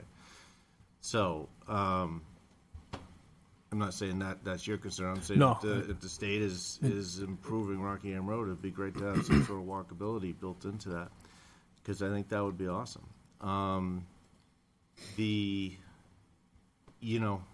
Mr. D said it with market-driven, development. I mean, yeah, it'd be nice to see us develop commercially, C2, but there really isn't a market for it. And the other factor of it is that the land doesn't apply to that. There isn't any commercial development that can accommodate this amount of wetlands there, and I think it's a pretty attractive design. Buildings look good, and it meets a market, it meets a demand. So the only thing I was going to ask Doug is, that residential house, if you keep that there, does that conform to as an existing lot? Yeah, what we had looked at was subdividing that off as a 1 acre lot, and it would conform to the regulations. 1 acre, 150 feet of linear frontage is the requirement. Correct. Yeah, and then when you do that and you're changing it, does it still keep its grandfathered use as a residence? It does, because they're not changing the use Okay. of that parcel. All right. How about the driveways? The And the, single-family driveway and versus this project next to it. In Is it no meaning that issues? they're gonna have a shared driveway? Yeah, shared driveway. Oh, You already said that. okay. So, yeah, I mean, the queuing for Smith Lane comes pretty much back to where your proposed driveway is when you drive down Route 28. So, you know, you'll see everybody goes around, starting right about there, to get around the folks that are waiting for Smith Lane. But, so if you can get past that, I think it's a good development. Thank you. And I know that the person building the project across the street doesn't mind if you use green. Oh, So. okay. Thank you. I didn't know if you wanted some differentiate, be a little bit different. Anything else from the board? I just want to say, you trip through Heritage Commission, they tend to look for earth tone colors and probably a little bit of something to differentiate the building so they don't, it's the sameness that gets a little too repetitive. Yeah, I can absolutely appreciate what you're saying there. But one of the things about this project is, and what I'm really trying to do is to, provide rent at a reasonable price when you compare it to everything else that's on the market. And there's some demographics or groups that are kind of priced out, and it's unfortunate they might have to leave town. And so my goal here is to, try to create some sort of economy of scale by building, I think very nice looking buildings, a nice place to put your head at night, but having an economy of scale, so that was part of the justification for more of the same, from a color scheme standpoint. But definitely, understand what you're saying. And if I can just throw in too, I mean, I don't know how well it's translating on our graphics, because the problem with when we make these graphics, they're like 80 meg files, and then to be able to send them to staff or something, they have to get downsized. So, the finishes on these buildings, there's vertical board and batten on the upper level, regular vinyl siding on the middle, and then shakes on the bottom. So, I mean, you're getting textural changes. Angles. And, so, I mean, obviously we can review all that, but I think honestly, he spent probably, I was like, make a decision, which one are we going to do here? Because we had a bunch of different color palettes. And we spent too much time on that. Yeah. I, for one, appreciate the effort to keep them affordable. Thanks. And that's the goal. I think they look nice. Yeah, thank you very much. Appreciate that. It's very, very nice architecture. So Thank you. It's pleasant. I think it's good, but you've heard the pitfalls here. Yep. So there's no such thing as a perfect project. There's no such thing. Yeah. All right. Couple comments on my end. I'm definitely pretty concerned about traffic coming off of Smith Lane. The development across the way that you guys did worked good, because it was the right size. It was smaller. It was further away from Smith Lane, and obviously not as dense as this. Would the buildings have elevators? No. No elevators. And can I speak to that? Yeah, sure. So actually, that's actually intentional. There's no elevators, mainly because I'm trying to keep costs down, therefore keep the rents down, and that's one of the big things of why we spent so much time on this design. It's extremely efficient in how it's laid out. You have the single staircase. Then each unit wraps around that staircase, and that's how you get some of this definition. It's not just a rectangle with a gable roof, but that was by design. And to put an elevator in a 12-unit building is just not feasible. Even in a 16, it's pretty difficult to make the numbers work. So this is a project that we're really trying to differentiate from these very expensive developments that are popping up everywhere, because, I'm trying to make these affordable to the average, average person, and, hopefully each month they can save some money and, put it aside or use it for a down payment. I mean, I'm a home builder at heart, and we'll love to see home ownership, but, renting is substantially cheaper right now than buying a house. So there'll be about 3,000 each. I would hope less. I can't even speculate. Yeah, but significantly less than what's available right now. I understand.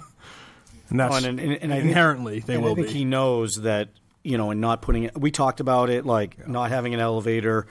You know, that may limit certain. You know, elderly aren't going to want to be on the third floor, so they're not going to be renting there.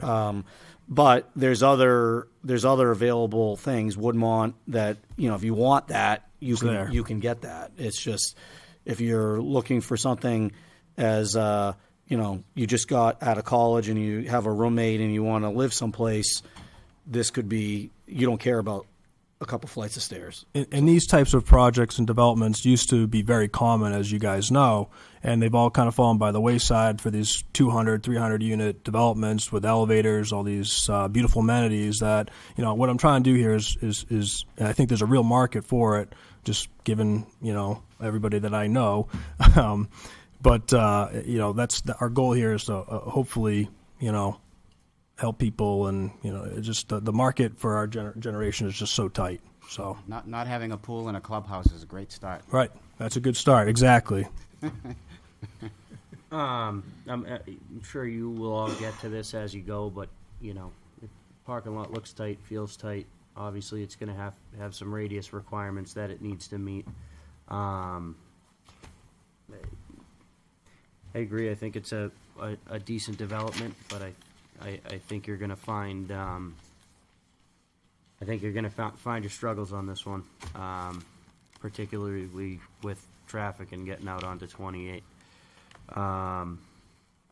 Outside of that, I can understand the economy of scale and trying to provide a more affordable apartment. You know, I'm sure you'll hear plenty at the Heritage Commission, but I think maybe changing the color scheme a little bit, you know, and adding something similar to the neighbors there that put a brick accent onto it, I think would clean the building up nicely. But outside of that, I think I'm good. Thank you. Anything else? I had Sylvia? one question for the applicant. Thank you. Just curious, because of the single-level living, especially for the first floor, are you considering any ADA accessible? Yeah, these will be fully compliant with any requirement for accessibility. So that just to me is such a bonus for whether you're older or younger. It's just you just don't find that. You don't find that, and so I don't know if you've considered any universal design as part of some of the units, so that if you are in a wheelchair, the kitchen is accessible and Yeah, all of that they kind will of be thing. required for certain. I'm not an architect, obviously, but you know, that is designed for wheelchair access, etc. So specifically, the first floor, there's no elevator, but Right. we will meet all the requirements. Yeah. That's beautiful. Yeah. Thank you.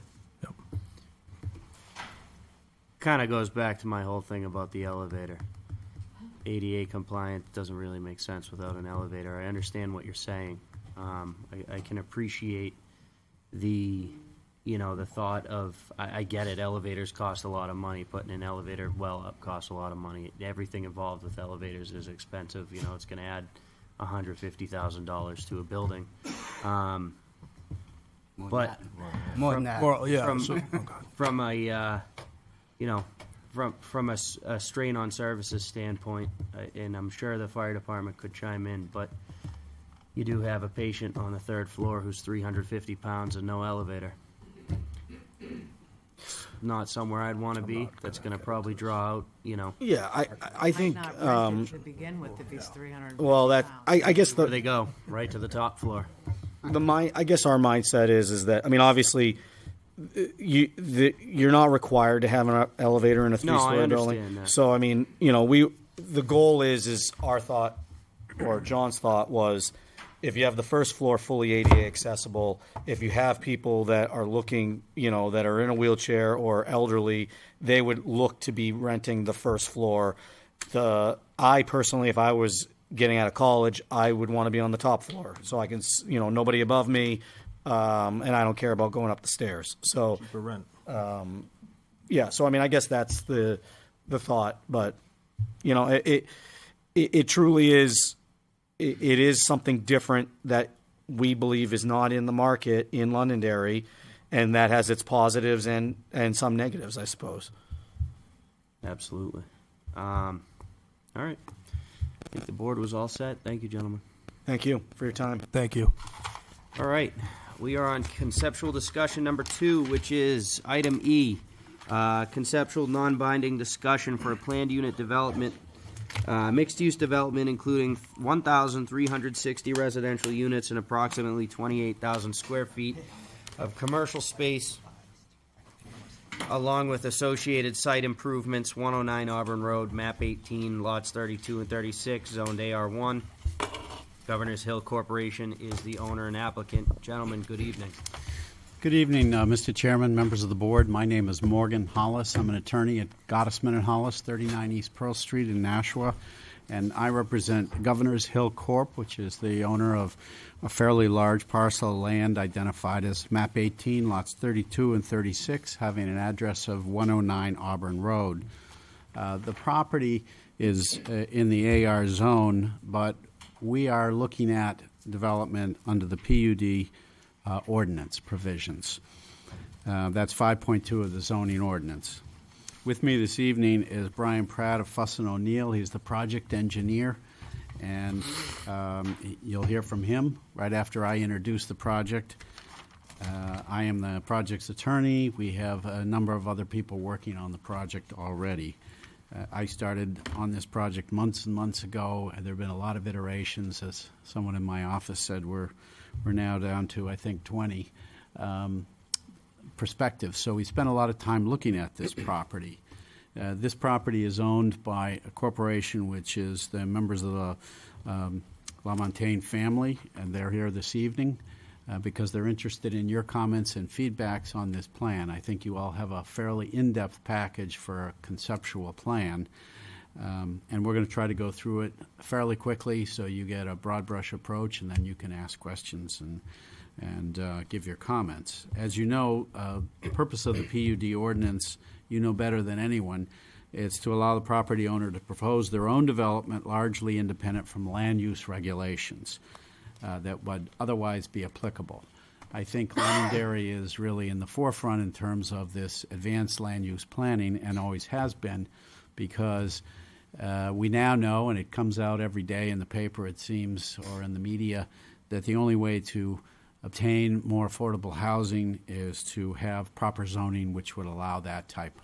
And that's what the your PUD ordinance allows. It allows you to deviate from the standard cookie-cutter approach to minimum lot size requirements, minimum frontage requirements. And in this plan that we're going to present, you're going to see how we deviate and how it does provide a greater mix of housing which will occupy less land and therefore more units and therefore more attainable for most people.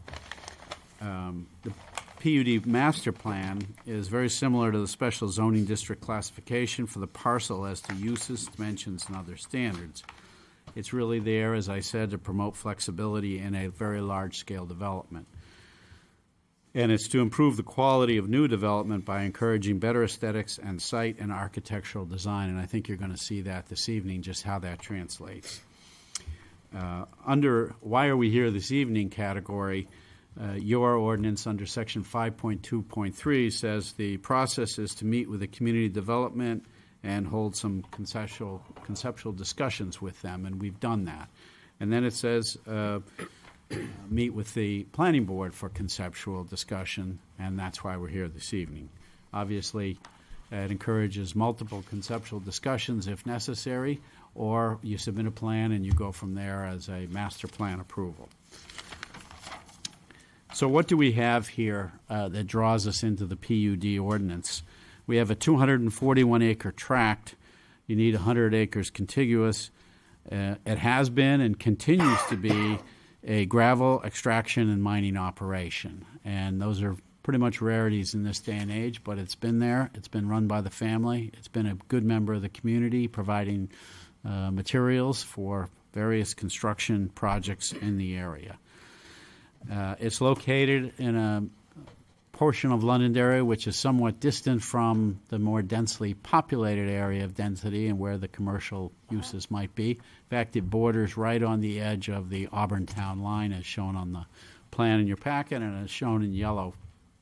The entire site encompasses another large parcel, which is adjacent. That's approximately 120 acres. That's also shown in yellow on the plan on the screen, and that's up above the town line. We're not here to talk about Auburn, but we just want to say we have some proposals going forward simultaneous with this one in Londonderry are going forward in Auburn. That is in an industrial zone. This really is a true mixed-use plan with the unfortunate aspect that it's split by a town line. Our proposed mixed use will be commercial with all types of mixed-use housing. I think if you did have a chance to review the application, you see the types of housing, but we're going to present that briefly this evening, so you'll see it. The family knows that at the end of the day, the gravel operation is reaching its final lifespan. This plan shows you where it is now.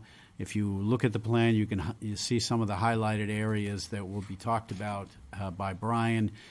In the upper left, there's an extensive water area, wetland area, and wetland setback. You see the mining operation ongoing. And then on the right-hand side, you see where the Cohos Brook comes along the edge of the property and then slices through it a bit. It's bounded also by a neighborhood which the family developed and built out homes in, the Mill Pond subdivision, right adjacent to it, and another single-family home in the homes in the southeast corner. Otherwise, it's a fairly rural area. As the family looked at this project, they had a number of things in mind. You can piecemeal this, that is, cut off sections at a time, like most people do in large tracts of land, and do 10s to 20 acre developments, cut up your single-family homes, have your standard streets, and go forward without any kind of master plan. But the value of the PUD ordinance is it allows this significant master plan so that the board, the planning board, the town, and the applicant can work hand in glove to come up with what would be an appropriate multi-year phased-in development project. In the end, that's what they landed on because it made sense. It's also what they landed on because they wanted a community that they would be not only proud to develop, but one to live in. And I think you will see that this allows multiple types of living, whether it's a young family, single people, multifamily housing, or single-family homes. And as you age, you want to try to age in place in some of these homes.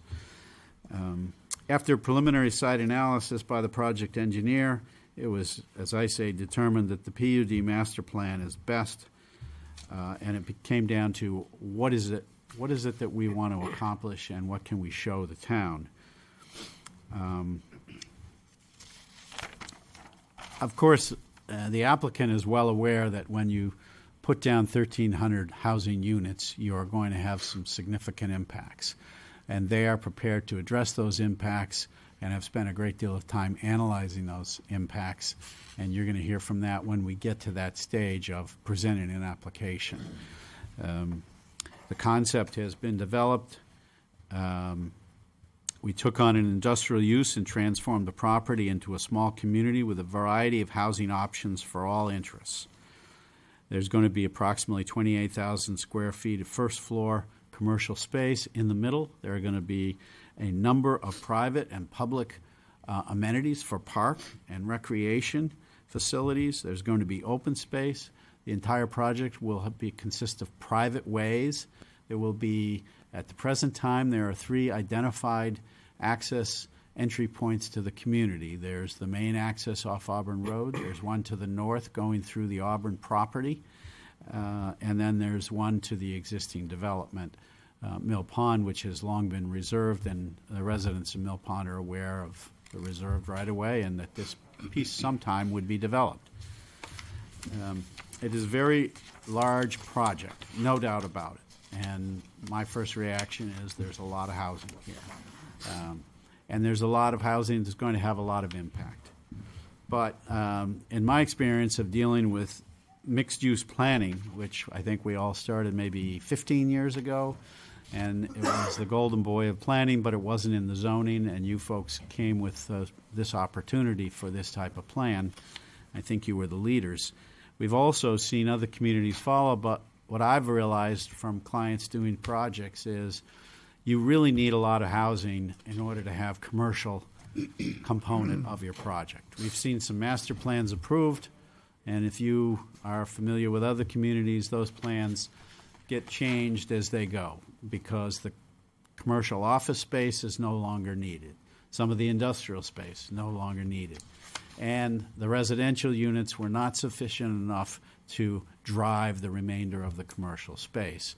So you end up having a great plan that morphs into a different type of plan, with some people generally unhappy about that. But that's the reality. In this case, we are aware, and staff commented on the small size of the commercial that's being mixed in there. We increased it from what it was, but we think this is about, and you'll see when you look at the plan, about what the residents can accommodate here. We're going to phase it over 10 to 20 years. I want to touch briefly the infrastructure, and we're well aware of the concerns of this board on looking at the infrastructure before going farther. The infrastructure, as I commented to my client, is remarkable in that it allows this type of development on this type of size lot. You hear government officials all the time saying zoning has to change, we have to allow more density, but you can't do it if you don't have the infrastructure, if you don't have the water, if you don't have the sewer, if you don't have the roads, if you don't have the gas supplies, if you don't have the electrical transmission supplies. We have it here. We've done some already extensive homework on this. You'll hear from Brian, who will talk about where the water line is, but the bottom line is it can be delivered from Manchester Waterworks. We've met with them, and it can be delivered to this site. We've met with the town about sewer. There is adequate sewer capacity, and sewer line will be extended to this site. Natural gas will be available to this site. Multiple points of access, of which we've done some already preliminary studies of redesign of the main access, and of course, as I say, a new road going up to Auburn through the Auburn property. We do know that the infrastructure problem in town, traffic, is where's the site going to deliver all these cars for 1,300 units? And we know where that's going to be, and it's going to be down at Exit 5, and we've identified that. And we've already started to take a hard look at that area, and that will be studied as part of our traffic analysis and report to this board. We're not proposing to discuss it, but we just know that that is a real issue for this project. We did have a consultant meet with the police, fire, and schools to discuss impacts that are caused by on the police, fire, and school departments of a project of this magnitude, not only for the purpose of determining the fiscal impact of the project, the net overall fiscal impact, but also for seeing where the school districts are at this moment in time with capacity, what their anticipated growth objectives and thoughts might be. Same with police and fire. What was their thought about accommodating this type of development? And we only went to them because we had a plan pretty far along to show them the types of units, sizes of units, etc. We're not going to present the fiscal impact report, but we have a draft of it, and I'm just pleased to say that it's even considering what those departments have asked and think is a reasonable need, we are coming out in a very net positive result for the town, and we'll be happy to present that when the application comes in. We do have plans. I would, as I say, I'm happy to call this a concept plan, but I've been doing this for over 40 years. This is the most detailed concept I've ever seen presented, so I think that's the way you want to present a concept plan on a large PUD rather than just a sketch plan or some idea of what you have in mind. So we we went back and forth for months about, do you come in very early, or do you just get a pretty detailed plan? And my client spent some significant sums of money to get a plan that you can at least see what the potential might be there, and how good it can be. I'm going to introduce one of our consultants, Scott Tranchmontaine, who is going to present an overview of the project from the perspective of what it might look like and what you'll see. And then after Scott, Brian Pratt of Fuss and O'Neill will present the details of what was given to you. And happy to, I think probably the questions, feel free to, Mr. Chairman, to allow the questions during Brian's presentation as he goes through steps, rather than come back. Scott, you're Scott? Yes, sir. You're Scott. Who's behind you?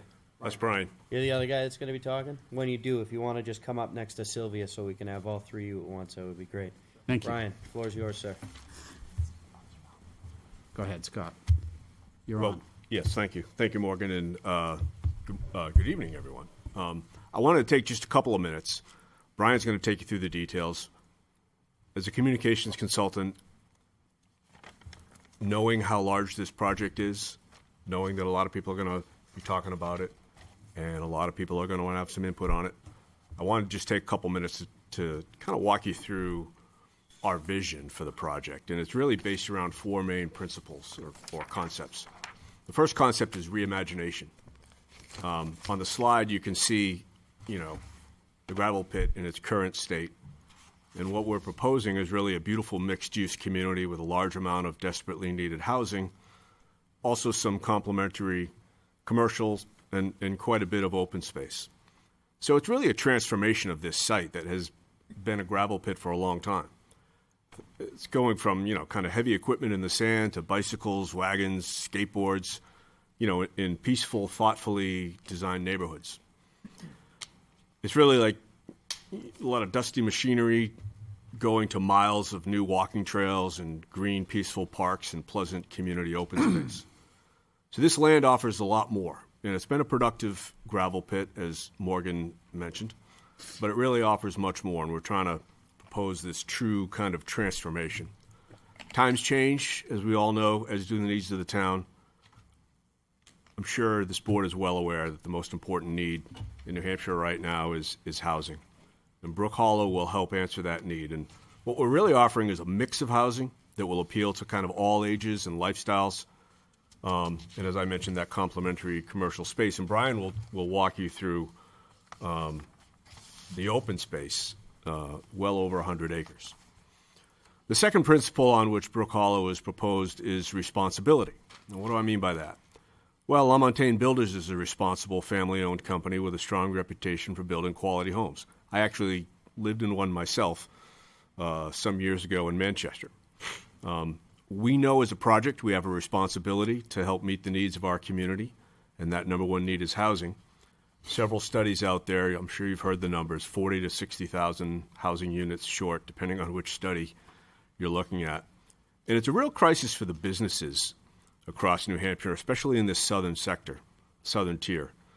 I grew up in Nashua, not far from here, and I've heard from many clients in the business community, they're having a lot of trouble attracting employees because the employees can't find housing that's attainable.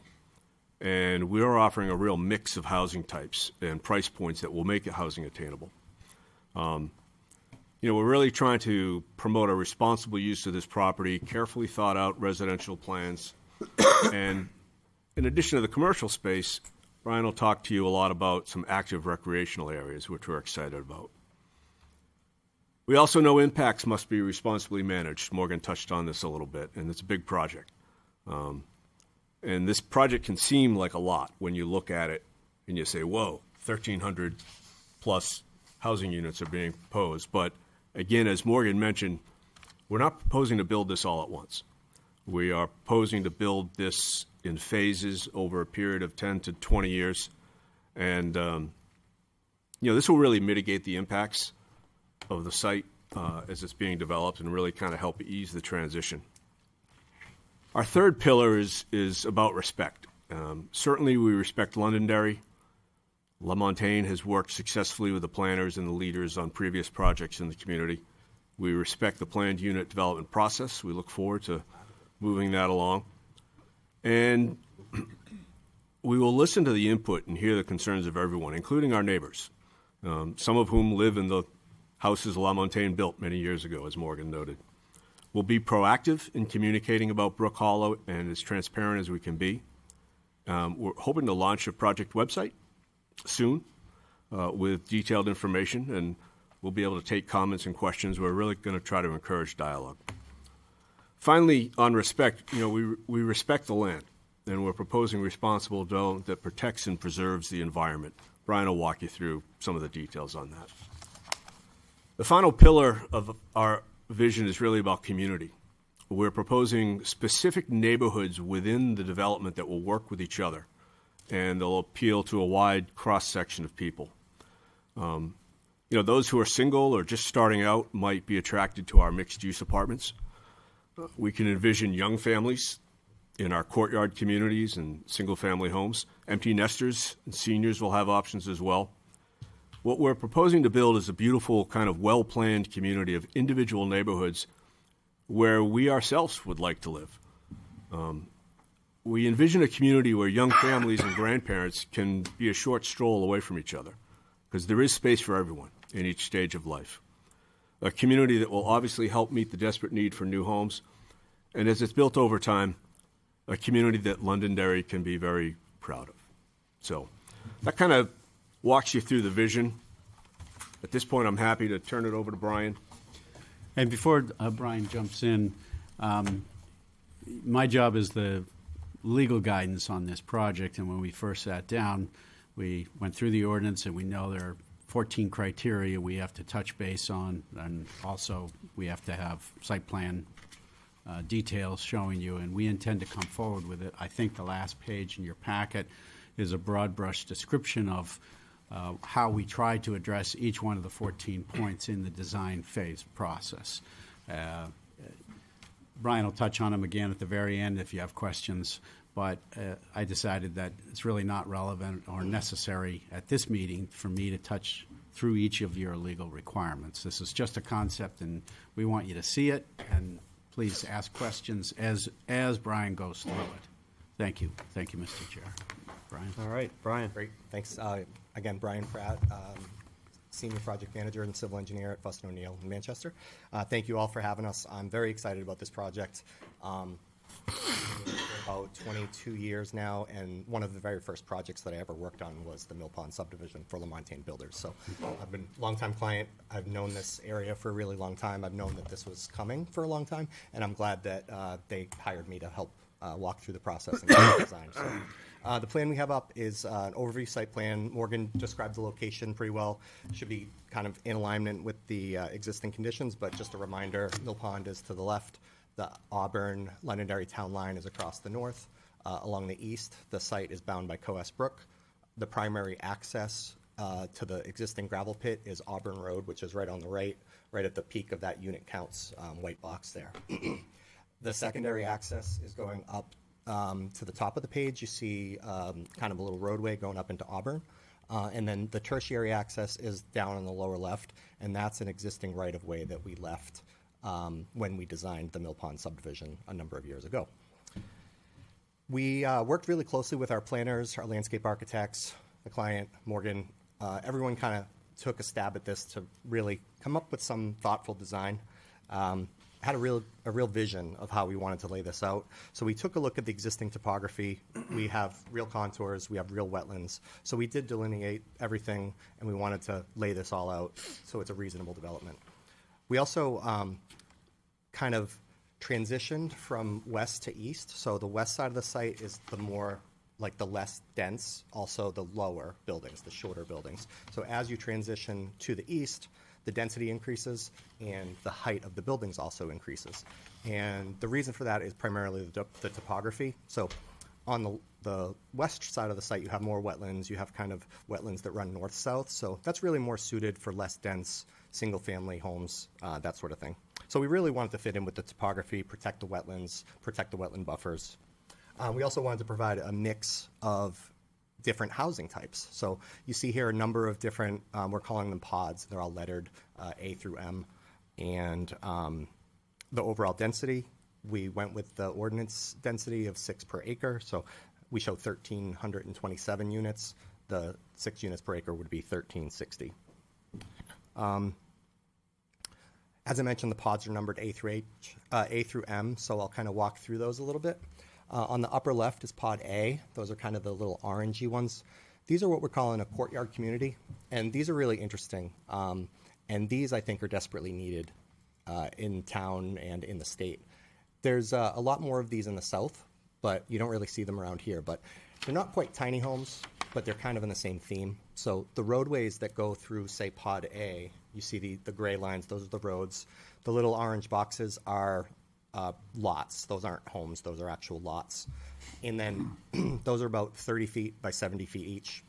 The roadways act more like alleys. So the garages front on those roadways, and you end up pulling in. The front of your house actually fronts on the courtyard. So I have some images, and some of the images that Morgan and Scott showed earlier showed some of those, but I'll walk through those in a little bit more detail. You know, going to be a lot more attainable. Not everyone needs a half-acre lot, $750,000 house. So these will be quite a bit more affordable, a little bit on the smaller, scale of the footprint and the size. So as you work your way to pod B, these are our single-family homes. So these are like a traditional LaMontagne subdivision. You have your 3 to 4 bedroom home. You'd have a garage, your own driveway. All of these have wetlands in the back. So these are all very private. So you have your traditional driveway, your backyard, very private, surrounded by wetlands. As you work your way down to pod D, that's another courtyard community.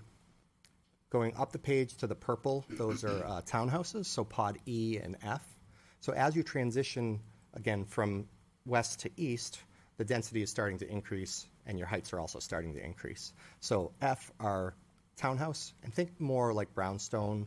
So the front of the townhouses will have like stairs, walking down, walkways, and out to the sidewalk. There'll be on-street parking.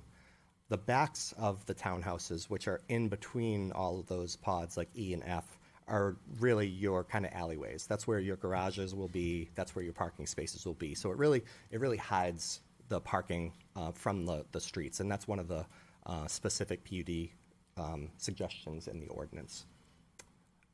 As you work your way to the west a little bit, this is what we're calling Central Park. That's that big green kind of rectangle between F and G, and then also between E and I. So that is about a 15-acre park, and the intent will be that will be open to the general public, not just the residents of this community. Nice area for passive and active recreation. The next slides will go into it in a little bit more detail.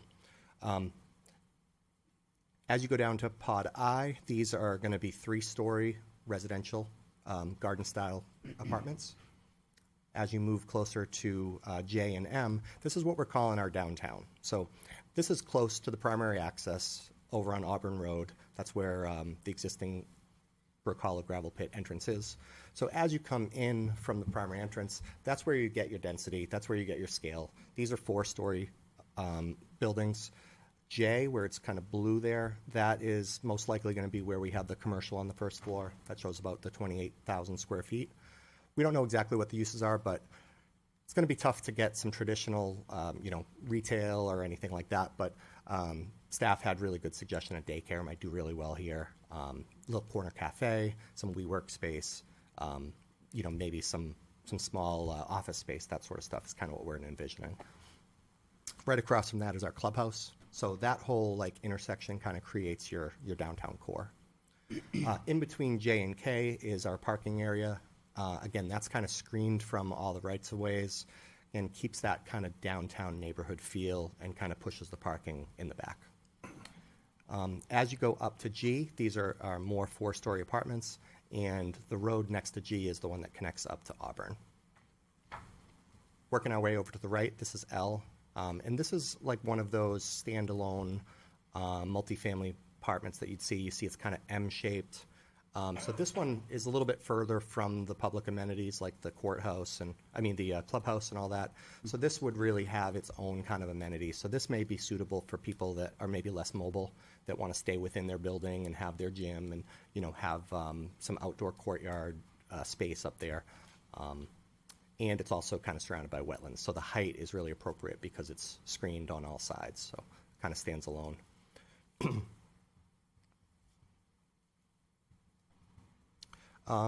Yeah, these are our amenities. So we have numbers showing where the the potential amenities are. We have our clubhouse and pool. We have some tennis courts, pickleball courts, that sort of stuff.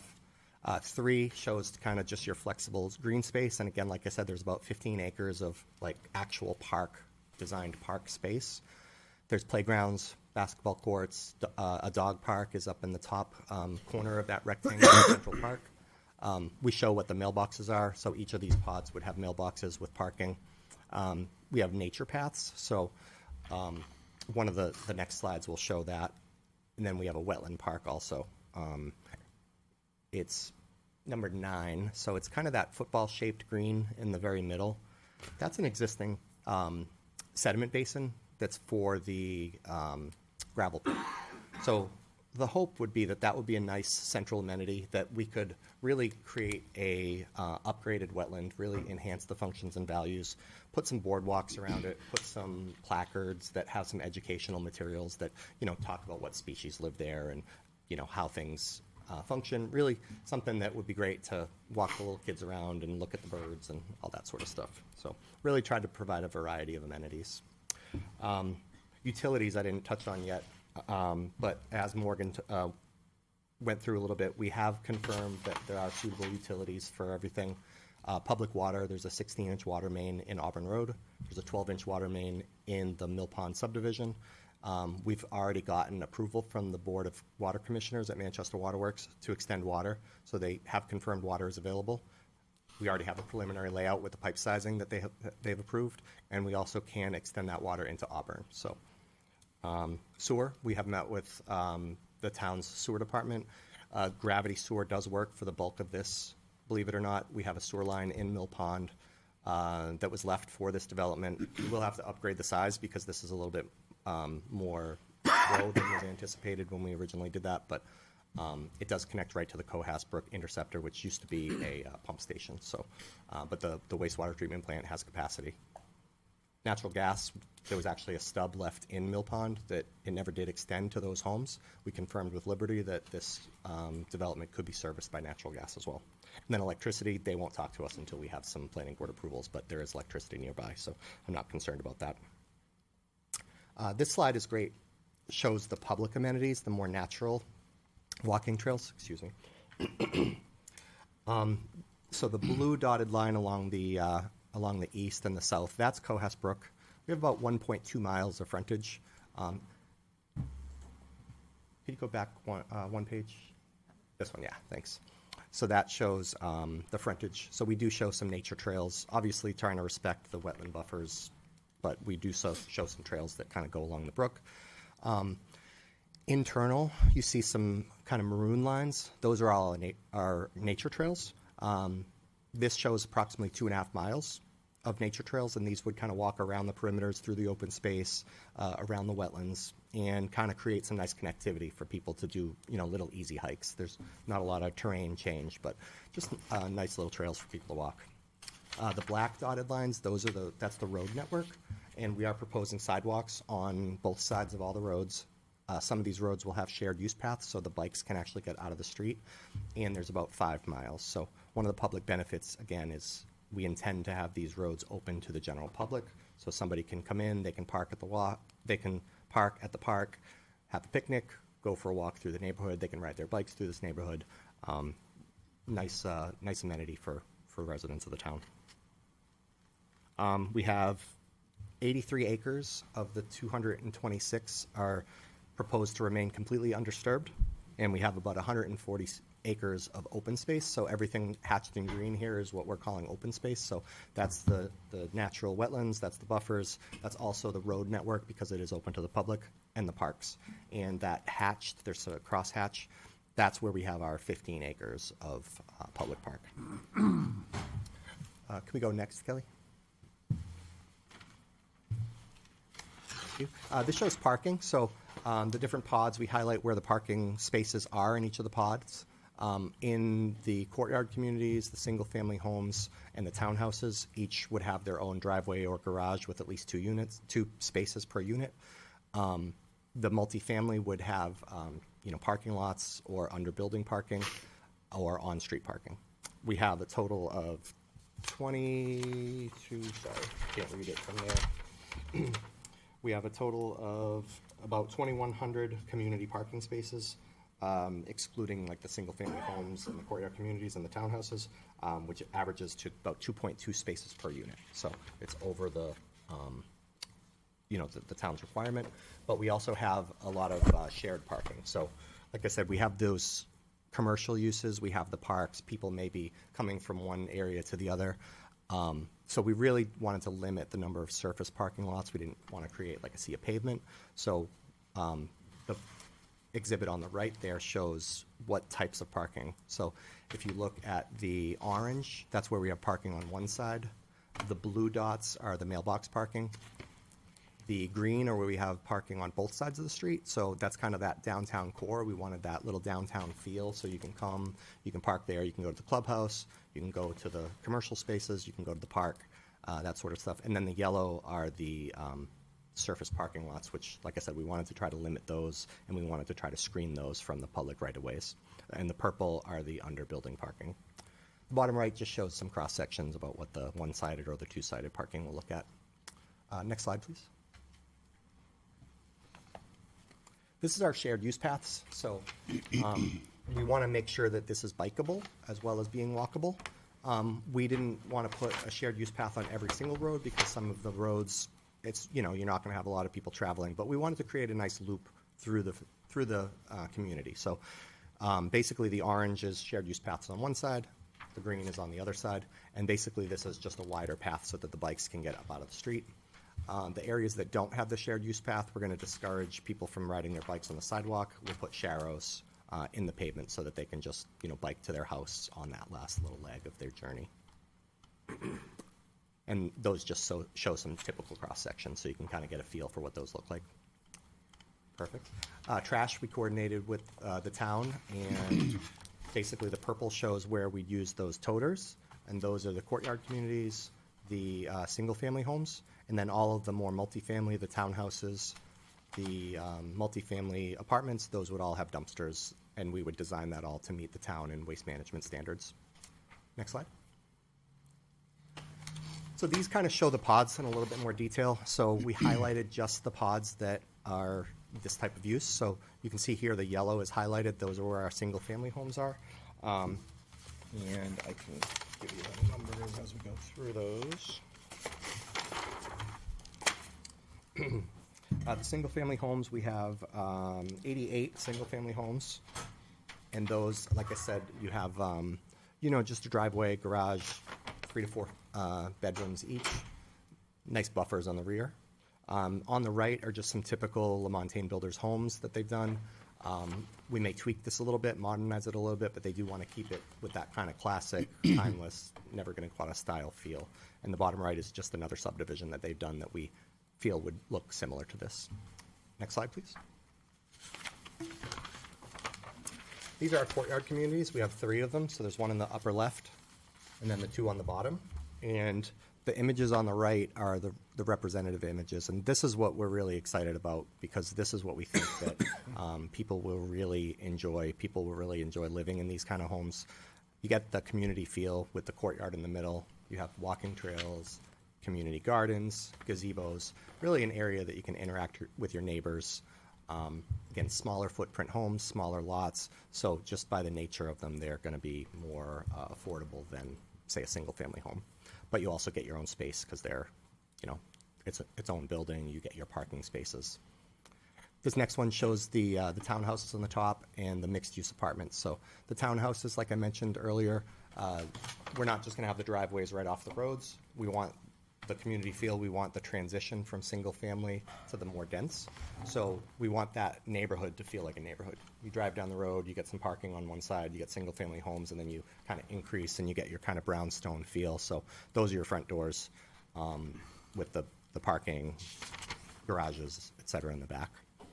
The bottom one shows the mixed-use apartment, and that's right in our downtown.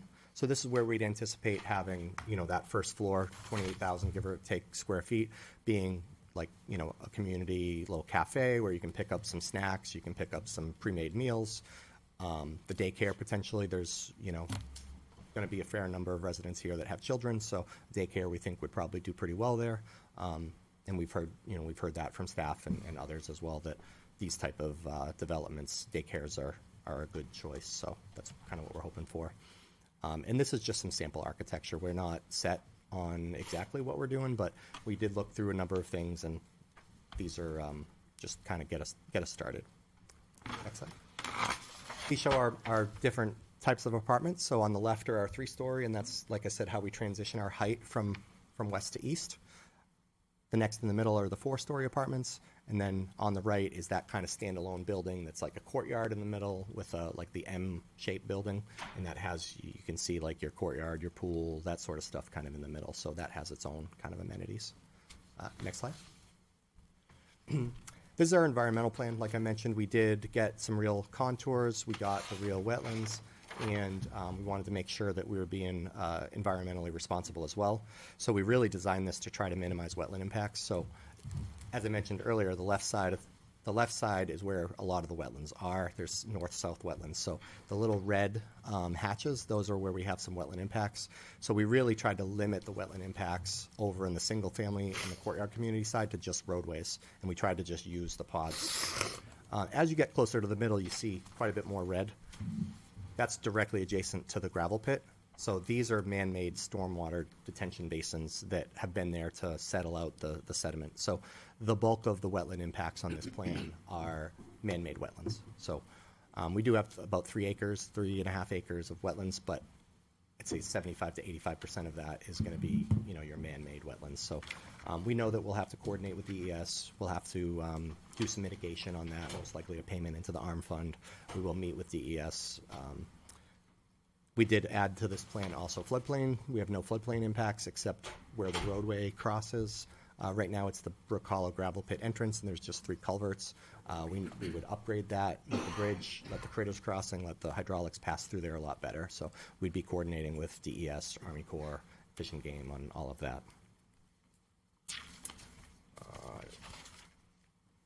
So we mentioned Auburn a little bit, but we really haven't gotten into it too much. So this is a potential layout in Auburn. We actually have submitted to the planning board in Auburn, and we're in the design review process for just the road. So there's a 2,700 linear foot road, comes off the bypass on the right-hand side of the page, and it comes down to a cul-de-sac, which would be a roundabout in the future, right at the town line. So we're anticipating that would be a public way.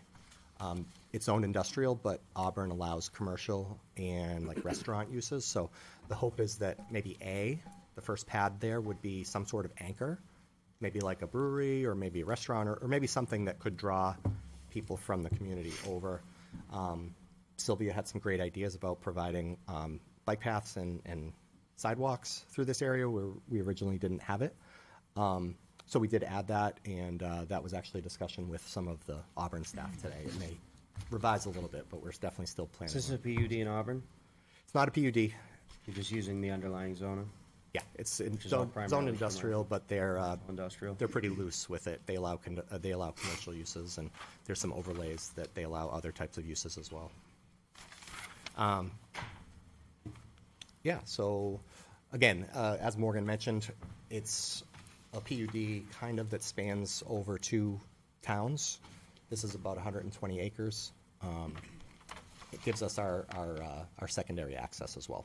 A PUD that spans over 2 towns. You just said Auburn's not a PUD. It's not, but I'm saying it's kind of acting as a PUD over 2 towns because we have mostly residential in our side, and we have commercial and industrial components in Auburn, and they're connected. Right, we're providing sidewalk connectivity, biking connectivity, vehicular connectivity, signage, will probably be similar, so that they will try to, you know, function together. Thoughtful planning really is what we're going for. Next slide, please. Traffic. Okay. Holding this to the end for a reason. So obviously we know that 1,300 plus residential units and commercial and industrial space is going to generate some traffic. We have met with the town a few times. We had a meeting with the DOT as well, and we discussed that, you know, we know that this is going to add traffic. One of the saving graces is the plan the phasing is expected to take 10 to 20 years, so it's not just going to be, you know, 1,300 units on day one. But this plan basically identifies some of the study area intersections that we know we need to study. After we have this meeting, after we take your feedback, one of our next steps would be have a scoping meeting with the DOT, with your DPW, with Auburn, and everybody, all the other stakeholders. So we show A, B, C, D, and F. A, B, C, D, and E. A is our intersection in Auburn, so we're starting north and kind of working our way south. That's the intersection off the bypass. That's just a single-family home residence right now with a single driveway. We did submit a DOT permit for that roadway already, and we do expect that permit in the next month. B would be Beaver Brook / Auburn Road. That's in Auburn, but it turns right into Londonderry quickly. So that's where that road intersects with the bypass. We'd be, you know, doing a full traffic study, analyzing the existing conditions and the proposed conditions at an interim use and a full build-out. C is Auburn Road and the new entrance drive.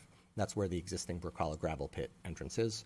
We know there'll be some major off-site improvements needed here. The road is curved, site distance isn't great, so we know we're going to have to straighten that out, add some turning lanes, you know, do a full analysis to make sure that that's as safe as we can possibly make it. And we've done some, you know, preliminary off-site designs for that, and we're confident that that will be a safe access point.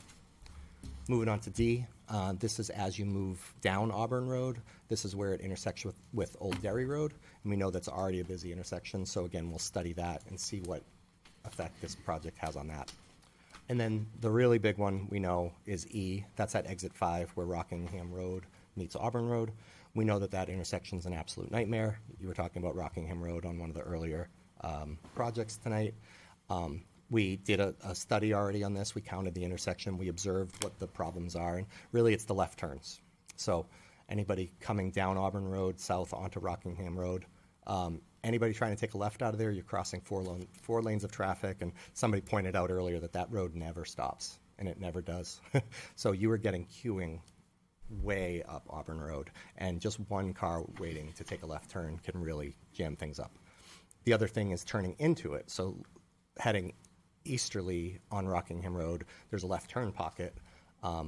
It's not enough because even just trying to cross those 2 lanes of traffic, it takes a long time. So that traffic backed up well past the intersection.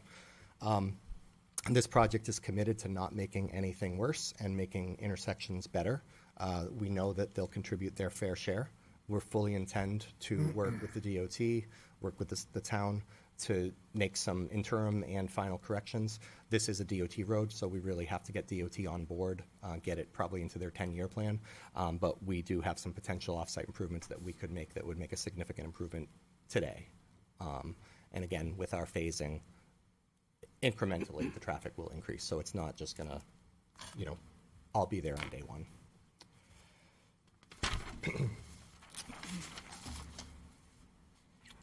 As Morgan mentioned, there's specific PUD criteria.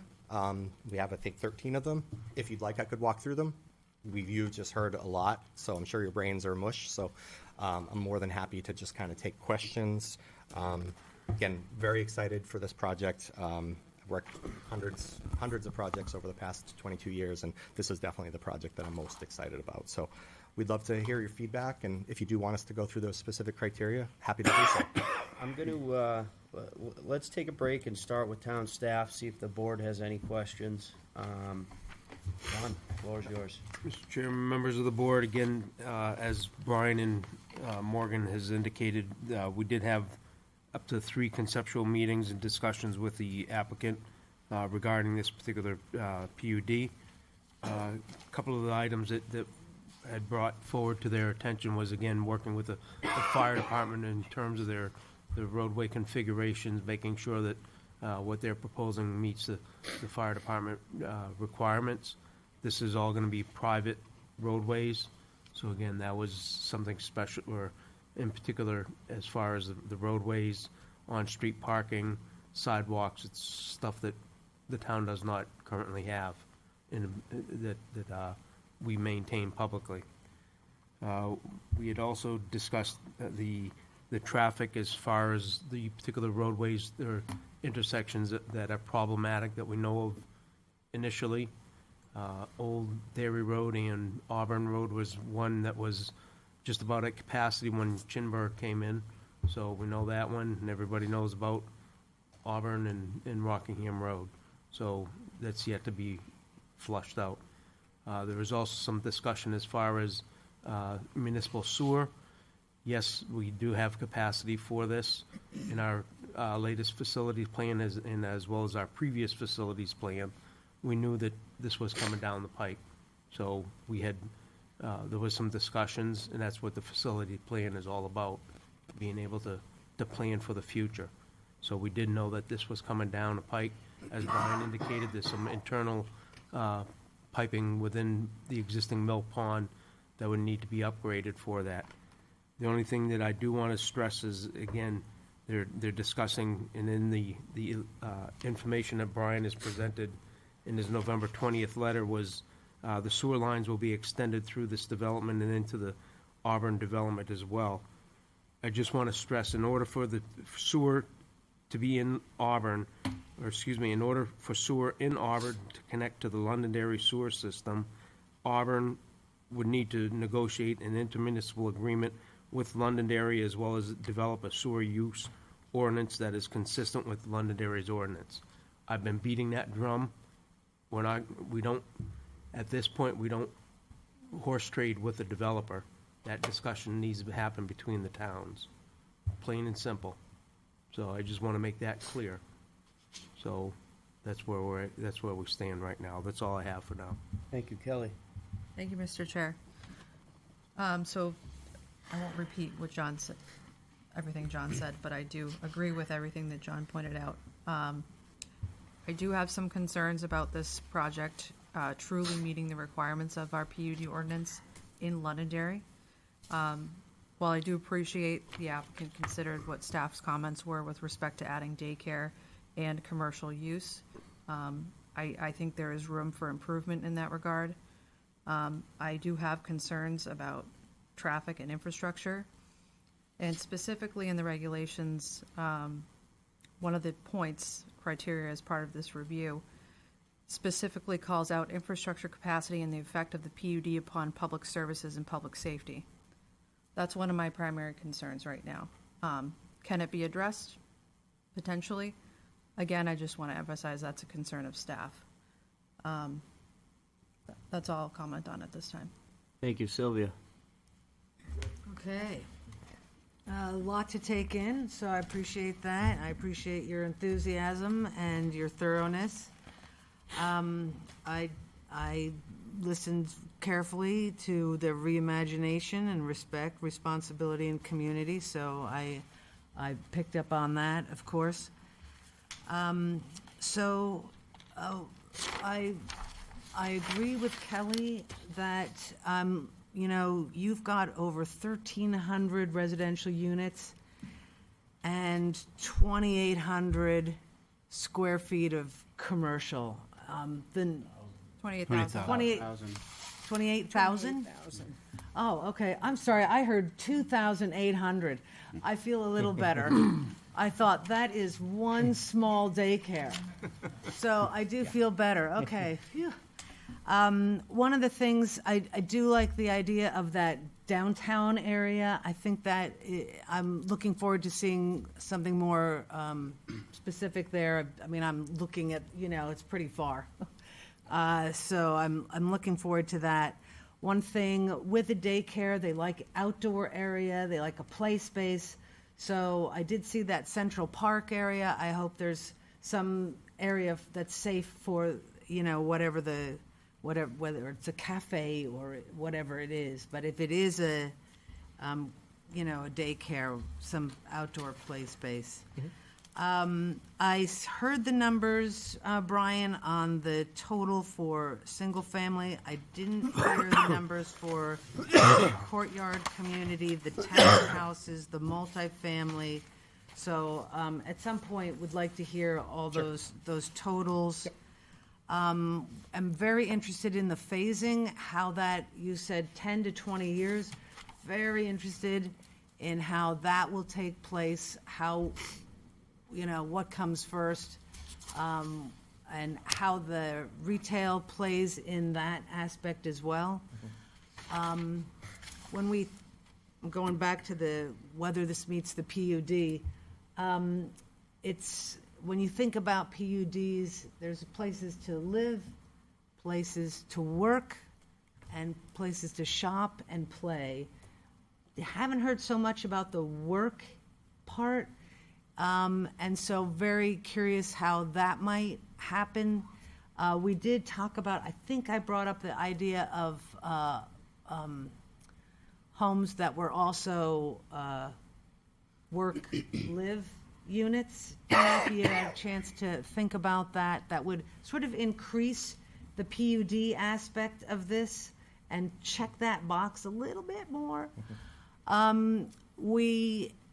I know you're really separating the Auburn, but when you now just sort of said, well, this is a PUD in 2 towns, I think as if I'm sitting where these fine people are sitting and have to decide on this, I would want a lot more information on that side, because that's the potential also for work.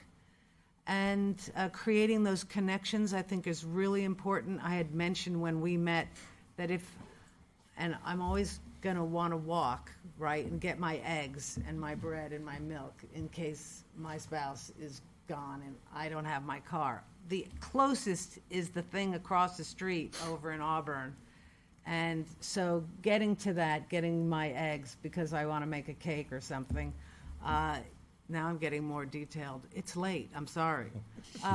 But, getting there, I think is really important. And I'm glad you talked about sidewalks and that kind of thing. All right, I'll leave it at that for now. There's obviously a lot more to talk about, but definitely, I'm glad there's been a lot more progress. So thank you. Thank you. Kelly, quick question. One of the first things you mentioned was you were unsure if this meets the PUD regulations. I'd ask that we could get a consultation with our town attorney to see if they think this meets the PUD regulations. In the PUD general considerations, 5.2.8, A-4, infrastructure capacity and the effect of the PUD upon public services and public safety. I see a fairly large development just about as far away as it can get from any public safety, public services and public safety. I would want to hear quite a bit from our friends at the police department and the fire department on a full study of what this at full build-out looks like for our fire department, our police department, our DPW, though that shouldn't have much because it's a private development. Kelly? And just since we're on this topic, Sure. Should this proceed further, and I anticipate it will, I think what we're getting at potentially is a development agreement of sorts. If and when we get to that point, I would strongly encourage those conversations to happen much, much sooner than later, meaning far before it gets to a hearing stage of this board. As this board knows, that's a process that needs to be reviewed and approved by the town council. So for the board and for the applicant, we would encourage those conversations again to happen as soon as possible. And just that, to that point about impact on public safety and services. Absolutely. That's one of the items that would likely be encompassed in that type of agreement. Absolutely. Thank you. Little bit on you have 1, 2, 3, 4, 5 intersections that you've said that have potential to study at the Londonderry Turnpike and Quarryside Park, and Londonderry Turnpike and Beaver Brook are both in Auburn. The other 3 are in Londonderry.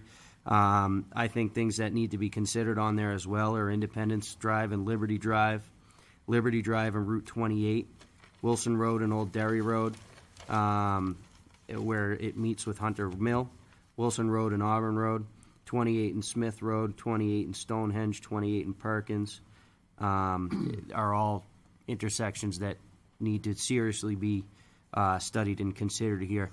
I know there's been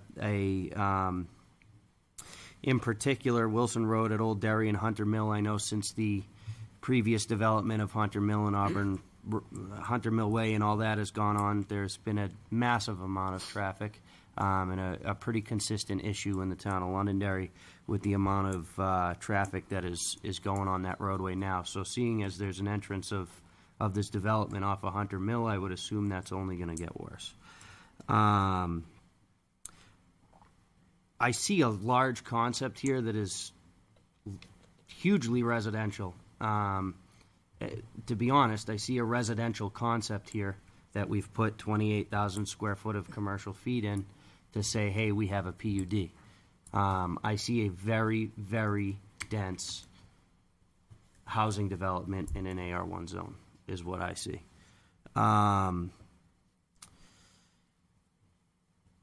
I can't stress enough on what exactly this is going to do to traffic. In the study that would need to be involved with that. Again, we all know the current status of 28 and Auburn Road, which is more often than not backed up about 20 minutes around 8 a.m. and 5 p.m. So to see in addition of whatever it was, 1,300, 1,400 units added to that, I'm not sure what that looks like, but simple math says, call it 2,000 cars a day to a road that currently can't handle what it's given right now. With that, I'm going to give a little bit to the rest of the board here. I'm sure I'm going to have more as we keep going, but I think there is a massive amount of information to work on here. Board. Ann. I feel gobsmacked here. I never expected this, on this, seeing it for the first time. And I think we had a little more time to think about the first PUD when it came to Londonderry. They had charrettes and other thing like that kind of had the public helping to bring their own input into it to enrich the PUD. I'm wondering about the housing that's there. What we need are affordable units to live. Affordable. I'm not seeing that here. I'm seeing some beautiful houses, some great amenities, but I'm not seeing the affordable need being serviced in Londonderry here. We need some. We can't keep passing the plans through without putting our foot down at some point and saying we need affordability. 1,360 houses, that's a lot. I should say units. I was looking at one of the, our report from the planning board a couple of years ago. We were complaining about 300-something units a year going in Londonderry. Now we're seeing one fell swoop, 1,360 units with practically no commercial supporting it. What I've seen is only in Building J on the first floor are you going to have any kind of commercial businesses. If you're going to have people, this many people, you need to keep them there. I mean, instead of having them going outside this development for everything, have more things for them to do. Shop, like we're talking about the child care, other things, a lot of things for them to do in this. A PUD is supposed to be mixed use. Live, work, play we're talking about. I see the live and the areas with play, but the work part about it also has to be in there. Looks like we're the Auburn side of this PUD is getting all the work, the jobs, The Auburn the side is not- industrial. To be clear, the Auburn side is not a PUD. I They're- know, they're using- but so it don't has a say it's- road right but through what it. What I'm saying is, Yeah. let's make sure we're using factual information here. Auburn side is not a PUD. They're using the existing zoning.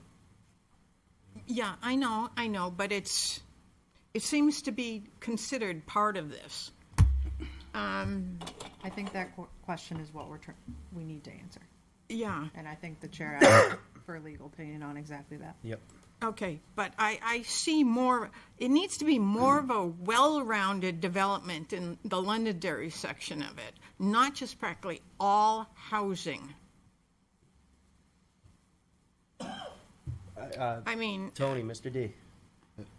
Well, I just have a question with regards to. Sure. I didn't know if we were going this way. Yeah, we'll go right through it. The traffic studies that are gonna be done, this is probably a question for staff, but what's the notification process to the abutters? So if they, shut down accesses and things to that nature, do the businesses and residents in the area get notified of that during the planning process? What are you thinking, Well, my John, as far primary as- concern is where exit 5 is, and I heard some people say that, Auburn Road, there's queuing getting on to Auburn Road. If you're coming off Route 28, taking a left on Auburn Road, there is queuing there. I heard from the engineer saying it's not enough. I've never seen an issue there doing that. Coming from Auburn Road, crossing 4 lanes of traffic, going south on Route 28, there is a concern there, Yep. But, you have businesses right there.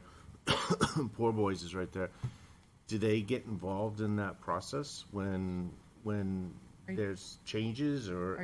You're referring to if we hit that point where those Yeah. improvements might be needed, closing those areas to make sense? Or even during the planning process? So we do and chime in if, Yeah. but we are legally required a butter notice for the project. But in terms of notifying specific businesses that are That we're in close considering this, proximity to some of these intersections of concern, to my knowledge, there's no formal notification process. That being said, I think it's appropriate to encourage the applicant to work with any businesses that are in close proximity that might be impacted by this project. Through the public noticing process, as we all know, that is done on the website, the newspaper, et cetera. But I think there's room for better communication about what you're stating. But there is no legal, to my knowledge, no legal notification process for that. Right. So to that, thank you, Yes, Mr. sir. Chair. So to that point, Arthur, I believe I remember, I believe my rememberer is remembering that in the past, there have been times when we've extended the notifications to things not necessarily in our regs, but that business might be affected, so we got to notify. And we've actually listed them and said, notify that person, notify, Yes. in addition to. Yep, So- that has so to happened in that the point, past several I times. think we've and done think it, it's- and it can be done again. Yep. So, and I think it's a valid point. Yeah, it always basically is, you want to work with your abutters, all of them. Because all it takes is one for, to complain, and we listened to that. Yeah, so Sylvia had asked Brian, right, it's Brian, had asked Brian a question that he didn't have a chance to answer yet. Sylvia said, we know how many single families, but we don't know how many of this and how many of that. Is it okay if I ask him to Ask delineate that right now? Yep. Thank you. Would you do that, please? Sure, and that is on one of the pages. Page number was cut off, but Yeah. But I want you to say it out loud. Yep. Yeah, so the unit counts are on the lower right. So single family, 88. Courtyard community, 191. Oh, sorry, in single family, 88, that's 6.6% of the total units. Courtyard community, 191, that's 14%. Townhouse is 120, that's 9%. Three-story apartments, 167, that's 12.6%. Four-story apartments, 655, and mixed-use apartments, 106. Could you do that all again? Sure. Please. Do you want it right there, or? I can read it out loud again. Sure. That is nice to have, yeah. Mhm. I don't have And this it. is what was submitted, so you have this. Yeah, not but- here. Yeah, you want me to just read through them again? Yeah. Yeah, Okay. so just for the record, Brian, so we're doing this because this is recorded and we're live right now on TV. Yeah, So, sure. so it's important to, yes, we have it. Yep. But the general public. Yeah, no problem. Needs to keep hearing it. So Yep, thank so you. single family, 88, which is 6.6%. Courtyard community, 191, which is 14.4%. Townhouses, 120 units, which is 9%. Three-story apartments, 167 units, which is 12.6%. Four-story apartments is 655 units, which is 49.4%. Mixed-use apartments, 106 units, which is 8%.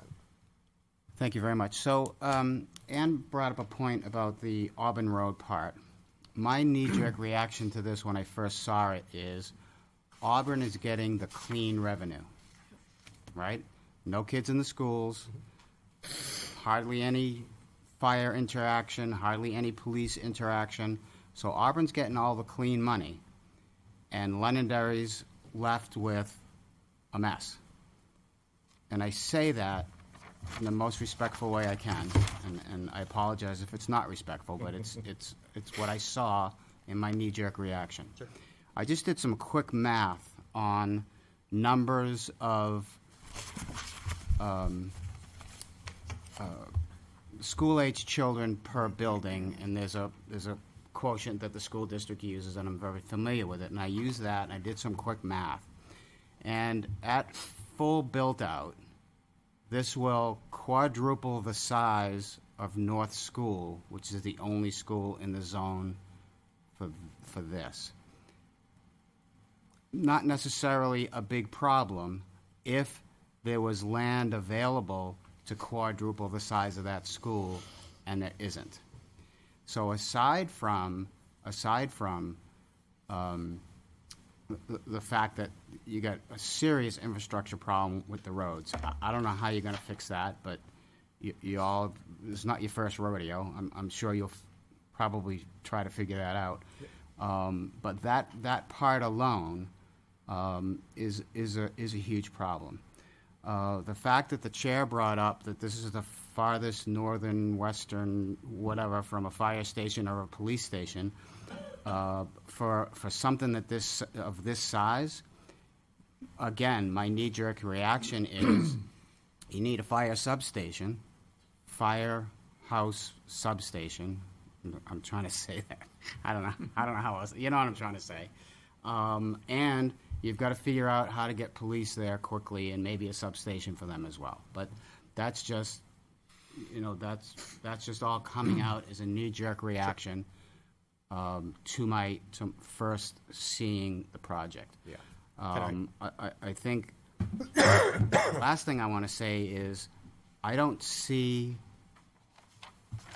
I've been around a long time in this town since 1978, before there was any streetlights in the town, and High Range Road was a dirt road. Okay, so the other thing that I want to say is I don't see the advantage to Londonderry, to the taxpayers of Londonderry, the inhabitants of Londonderry, for this to be a PUD. What I see is traffic problems and an opportunity to increase density to acreage. That's what I see, and I've been on your side of the table for a whole bunch of years. So that's my knee-jerk reaction to what you're doing. Sure. I know you're not surprised. Again, this is not your first rodeo. It might be as a team, I don't know, but you're going to have a lot to overcome here. Even when you phase it, because you will phase it, it's still going to be a major problem. So thank you, Mr. Chair. Not a problem, Lynn. So I have to echo Tony's comments 100%. So I think you hit it spot on, Tony. Thank you. I do want to add as well that the roads up there right now are broken. I don't care, the roads are broken. The roads and the intersections are broken today. We know. And we're just adding that much more traffic to it. Yep. And that's a major concern of mine. And if you look at the the amenities available, the closest grocery store is in Derry. It's Hannaford's in Derry. The back door to Hannaford's in Derry is up Old Derry Road to Scobie Pond. Scobie Pond and Route 28 is a horrible intersection, so you're impacting that as well. So this project impacts Londonderry, it impacts Manchester, it impacts Derry, it impacts Auburn. Everybody's got to be involved in this at some point. This is not just a Londonderry project. And the other thing is, I just think it's a horrible location for a project this size. My opinion, I don't think it's going to be successful. You're as far away from anything as you can possibly be. And I guess if I see a 5-story apartment building out there, why would I want to move there? And I think it's going to be a marketing problem to get people to go out that way, especially if they're facing the traffic to get off of the main highways, the main thoroughfares, to get up there to live. I think it's just going to be a problem. Okay. Thank you. Thank you, Lynn. Mr. Rugg. And I have to echo what has been said, especially by Tony and Lynn. To me, it's not a cohesive community. And it's just not the detail, the cohesiveness that is in the master plan. I think it's just a quick overview. And I'm looking for more than a quick overview. The other is it's separated from the activity centers in Londonderry. It's out there by itself. So, to go along, I don't think there's going to be any great rate of success. So, I can't support this as a PUD, as other types of uses for housing, because it lacks the commercial part and it lacks the industrial part.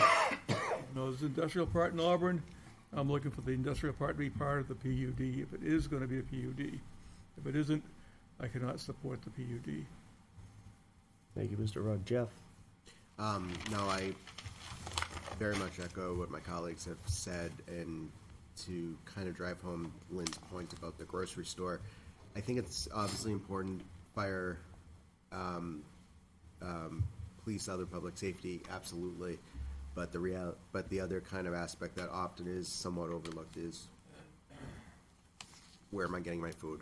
Where is the grocery store? Where am I getting my my Home Depot's stuff and all that good stuff? And Lynn, you're absolutely right that that impacts Derry and the roadways there. Mr. Chair, I'm happy that you actually also identified other intersections and other roadways that we really have to kind of take into account. Traffic is broken. Yep. Obviously, you know that, everyone knows that. It's but it is what it is, and I am. Thank you for addressing that in your presentation. But that's absolutely going to be something that it will be obviously very much looking at. It very much, thankful that we'll be getting kind of clarity on the PUD aspect of it. Knee-jerk reaction to that. Very much support what my other colleagues have said on this board. Gotta look at it. What's the benefit of using a PUD for Londonderry? From what I'm seeing, I haven't really answered it, but there's more time and more presentations to follow. Other than that, it just interesting concept, very needed. You got a 20-year build out. I didn't necessarily see anything about phasing or what's going in first and such like that. With its 10 to 20-year-old, build out, and this will obviously be, covered as the process progresses. I'd like to see definitely milestones, and at what point will we have different build out and residents? What's the impact of our public safety aspects? So different types of milestones and more planning aspects of that project. Other than that, I'll send Mr. Chair. Thank you, Jason. Yeah, not to be redundant, but same thing everybody else has said. I feel like the commercial is one floor of one building and is basically the absolute bare minimum that you could put in to justify there being commercial and not this just being a giant residential complex. To be honest, this is something I would expect to see in South Nashua or Hackett Hill in Manchester or something like that, not in the most remote corner of the town with nothing around it. Identifying the intersections on Auburn Road is good, but the hell that will happen on Auburn Road in between those intersections on a very narrow, windy road. There's one house I can think of in particular that's probably going to get hit every month. Is just you would have to practically redo that entire road in order to make it even feasible. That said, if you're identifying intersections, you also need to keep in mind the rail trail. Cars are going to come flying. They already do come flying off of 28 to get onto Auburn Road, and there's immediately a crosswalk on the rail trail. The fact that nobody's died in that crosswalk as it is now is a miracle. You throw this many more cars on, and you're just begging for someone to get hit by a car. I agree with what's been said before. I feel that this being a PUD is a great benefit to you guys. I'm not sure if it's a benefit to the town of Londonderry though. So, and it's got a long way to go before I can really get behind it.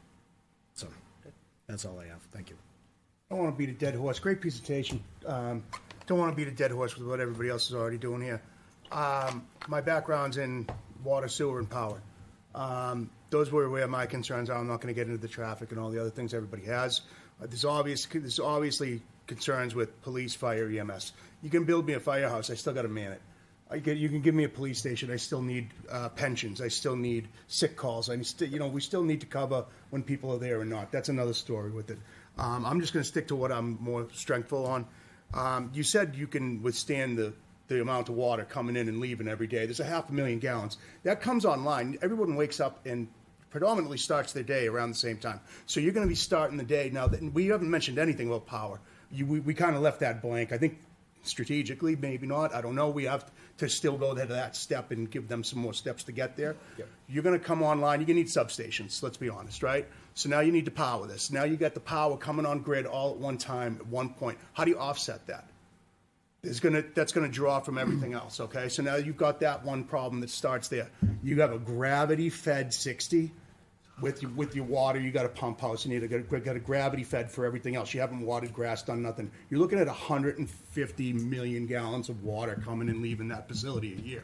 It's a lot. Who maintains all of that? It's a 60-inch main. I have a lot of experience with that. Who maintains that? That's a big question to me. Where it comes from Auburn as well, who maintains what comes through us and under us through that as well? So now you've got combined sewer and offset for sewerage, combined sewer overload. What about the water from the street drains and everything else? So all of that comes at a price. Now with the phasing of construction, you're going to be shutting down, turning on, turning back on. You create water hammers. You're going to put charges through the system that's going to break infertile, like bad lines, things like that. I just want to know who's on the hook for fixing that. Now, the other thing is, what if I'm a big Christmas guy? Is there a homeowners association where you're all living so close? So if I want to put up Christmas decorations and he hates them, who calls the police, I'm concerned about that on a lesser level. But I'm more concerned, I think the school system, the police, the fire, the EMS, I think that's all a giant concern. I really think powering such a thing, this is an animal. Other than that, that's where I kind of stand. Thank you, sir. Thank you. Appreciate it. All right. Anything else from the board before we wrap up here? I'd probably recommend taking a look at the Wooden Lot Master Plan. It was 3 years in the making, and they have a nice setup. It's really a community. Can we respond to any of these, or? Yeah, of course. I'll let you respond for a bit. Sure.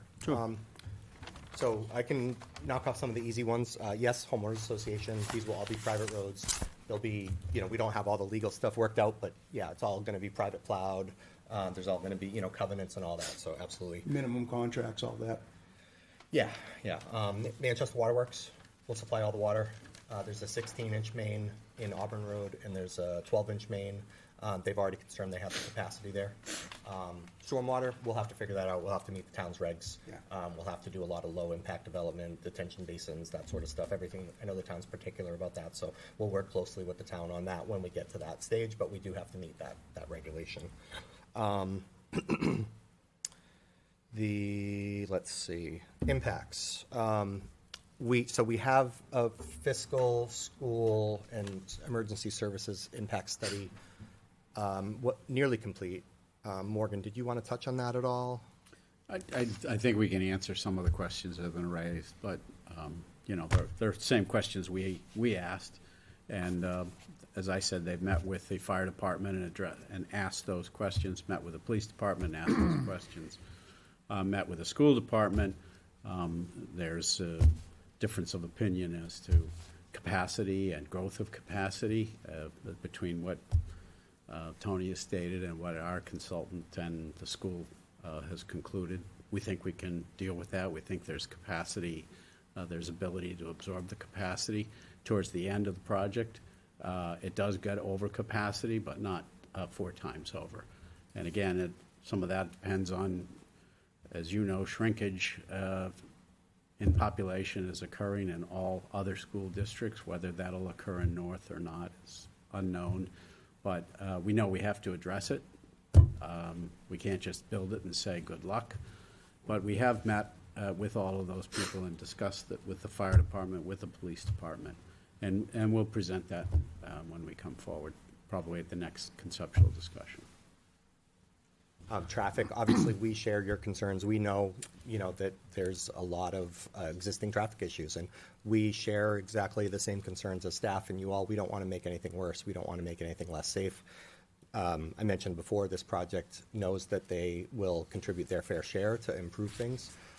We don't know all of the impacts, so that's why we did the traffic study. We obviously haven't done the full traffic study yet because we need to come here conceptually first before we really go in and dig into anything else. We don't want to have to redo anything. So we do appreciate the additional intersections. I didn't get a chance to write all those down. I don't know if you could share them with staff just to pass along.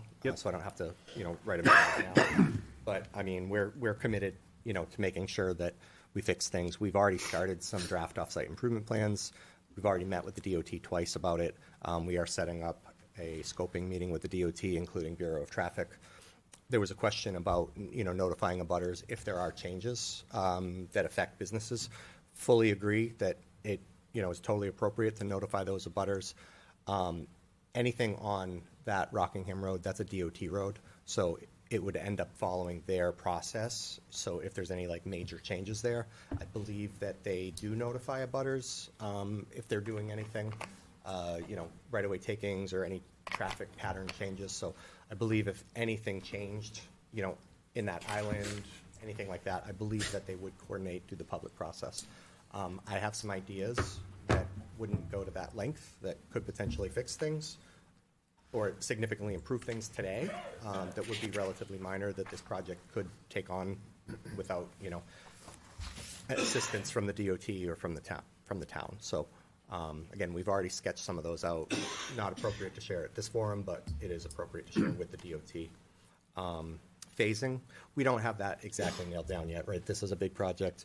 LaMontagne intends on developing the bulk of this themselves. They don't want to overload the schools. They don't want to overload the traffic. They also want to keep their people busy. So they're going to use their staff to build this out in an appropriate manner. And obviously, the first thing that we'd have to do is the main infrastructure. So we'd have to build that road that connects Mill Pond over to Auburn Road. We'd have to build the road that connects up to Auburn so that you have the access and all the utilities. Then we could spiral out and do different pods. And, you know, as the board is aware, with the PUD master plan, then we come in with site plans. Then you address the stormwater. Then you address the parking for each pod, and you know, go against your PUD master plan that you wrote. So, the commercial, Woodmont has a little advantage on us because of their location, right? They're closer to commercial areas. You know, they're right off of Main Boulevard, so you can, you know, drive from a strip mall right up to the brewery and, you know, right down the little downtown and hit up all the little shops and everything. We're unique because we are in a residential area of the town. So it's tough to draw traffic into an area like this. So that's why the commercial is on the lower side, because it's going to be tough to support a lot of these commercial uses with just our residents. And it's not really in a good location that we're going to draw from outside the community. So I know that, you know, Auburn isn't part of Londonderry, but that is zone industrial. They don't have a PUD ordinance in Auburn, so we're just trying to develop that with our access, develop that appropriately, and we're trying to tie the uses together. We don't know what those uses are, and we can't really say what those uses are because it's going to be market dependent. We envision maybe like a self-storage facility could be there because that would kind of go well with this. There are some other industrial users that we've been speaking to that hopefully would come in. Like I said, my vision, I would love for right up on the bypass to have some sort of anchor, some sort of draw, somebody that, you know, business that we could walk to, maybe a little market or a brewery or something that would kind of tie in really nicely, but we can't force that, right? What's the distance from the Londonderry line to whatever road that is in Auburn? 2,700 feet. 2,700 feet, so about a mile. Half a mile. Half a mile. Yep. So from our cul-de-sac slash roundabout where we go into the town line to the entrance across from Morton Buildings is, it's 2,700 feet, so. But we also can't consider what's going into Auburn as Correct. to whether that Absolutely. triggers Right. what works as a POD. Right. Absolutely. Yeah, and we did consider, you know, trying to bring some other uses like into the Auburn's, like into the Londonderry side from Auburn, but it's just there's limited space, and you're so far away from the main road that, you know, we considered bringing more like kind of industrial commercial use down into that pod, but we feel like that would fail. You realize you're kind of making our argument for us, right? Yeah. And you did mention brewery. I mean, we have a brewery in our PUD. That's just an example at because that Woodmont. worked well with So, Woodmont. you know, think creatively. Right, but what I'm saying is to have a commercial like in the core here, it's a little bit further away. So that's why the commercial and the industrial makes sense in Auburn because it's closer to the road. But once you get into this community, this is, you know. To be a PUD, you need a harmonious mix of uses. Mhm. Auburn is not a part of Londonderry. Okay. What is there like a square footage number that would feel better to the board, or specific ideas that the board would like to see that would, you know, make them more comfortable with the PUD?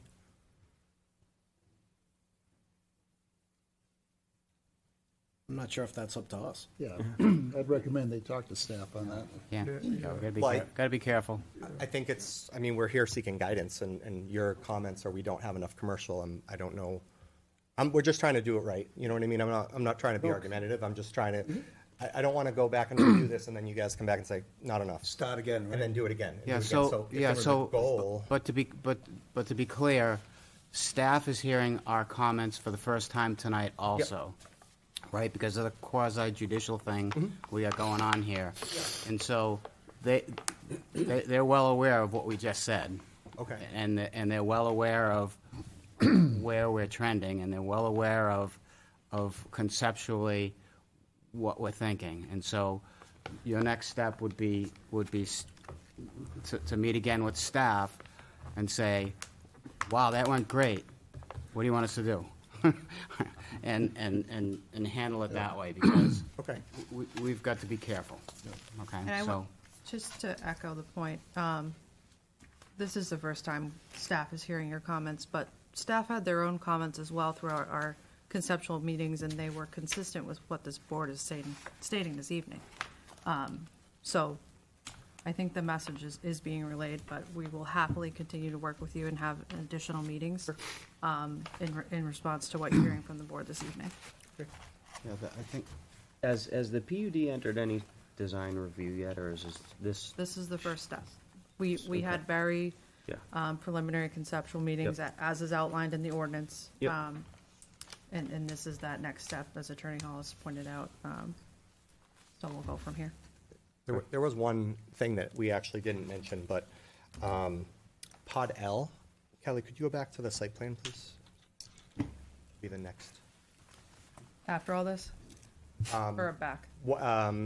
Two more, or two or three more. So Pod L, we have a good box there, a good rectangle. There's a possibility that maybe like a nursing home or an assisted living type facility could be there. I'm not sure if that would help or not. Again, we're just trying to look for feedback. We're trying to do it the right way. L&G, look, if I'm looking at this right, L&G's parking is primarily in the front of the buildings.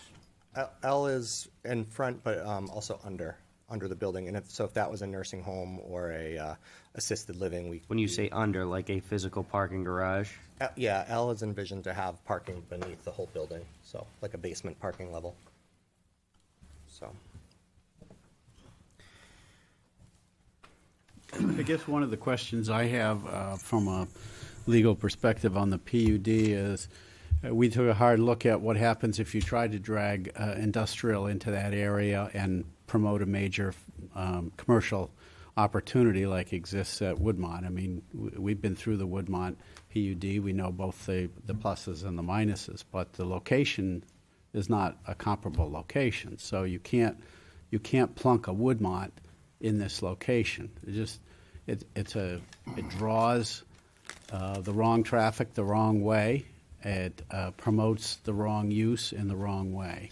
And so that was the struggle with what do we put in there. Also, as I said, many mixed-use developments were sold on the basis of live, work, play, and it turns out that the work component of it fails miserably, and as a result, you have empty buildings and you have people coming back and asking to revise mixed-use plans. So I didn't want to have false hope, but I guess the question I have to the board is, what's the board's reaction if we were to make this to qualify to a PUD in your mind, that is greater mixed use, some work to go along with it, some commercial to go along with it? Is this the right area for a PUD? If the answer is we're not going to support a PUD in this area, no matter how you shape it, we need to know that. I mean, there's hundreds of thousands of dollars into it already, and you know how that goes. It just keeps on going. But if this board says, it doesn't meet the PUD because industrial's not here and commercial's too small, and then we come back and redesign it and squeeze it in, and then you say, well, this is not a good PUD area. It doesn't serve the town. And there are problems with putting industrial in that area. Now, we can maybe squeeze it in at the end and say, Auburn, sorry, you're out. It's coming down our way into Londonderry to make them happy. But is that what this board wants to see? And does that work with this board, having some industrial up in that corner? That's what we don't know. I think before the board were to be able to give an opinion on that, we would have to see it. Okay, we'll come back with a concept then. I do think that, you started with talking about Woodmont, and you couldn't really put a Woodmont here, correct? What is Woodmont? Woodmont's a PUD, but it's a form of a PUD. It's because it's next to the commercial strip, the largest roadway in your town. There's different supply and demand that has nothing to do with the PUD. I mean, a PUD is a mixed use, live, work, play. That was what it was based on. But Woodmont is a commercial strip in the front and a residential development in the rear. And they can do that there, and it worked out for them and it worked out for the town this way as a planned unit development. But it's really two plans, residential, commercial. Can't do that here. There isn't the demand. Our other PUD that is ongoing is a brand-new development that incorporates both live and work and play. So that's probably a more relevant than Woodmont. Right. And that is bringing all three things into play at the same time. Kelly, you look like you had something. Just to kind of summarize or repeat what I'm hearing from the board, one of the first things that you asked of us as staff is for a legal opinion on the regulatory aspect, and I think an answer to that question would help the board and help the board answer the applicant in this instance. So I do have one question for the applicant. just happy to provide that to the board before we get too far into planning this out. Thank you. Happy to engage with the applicant if that's necessary as well. Thank you. Mr. D. So, thank you, Mr. Chair. So let's flip the narrative. What is it that makes you think that this property needs to be a PUD? What's the advantage to you all as developer, owners, whatever, designers? What is it that said to you, this is PUD? Because we already decided it's not a good commercial site. There's no other driver except the 1,300 units, 2,600 people, give or take, that you're going to have there. So what's the driver? It's the perfect location for what your PUD plan calls for, flexible planning. And flexible for residential types, which you can't otherwise get in this community or, frankly, in many other communities.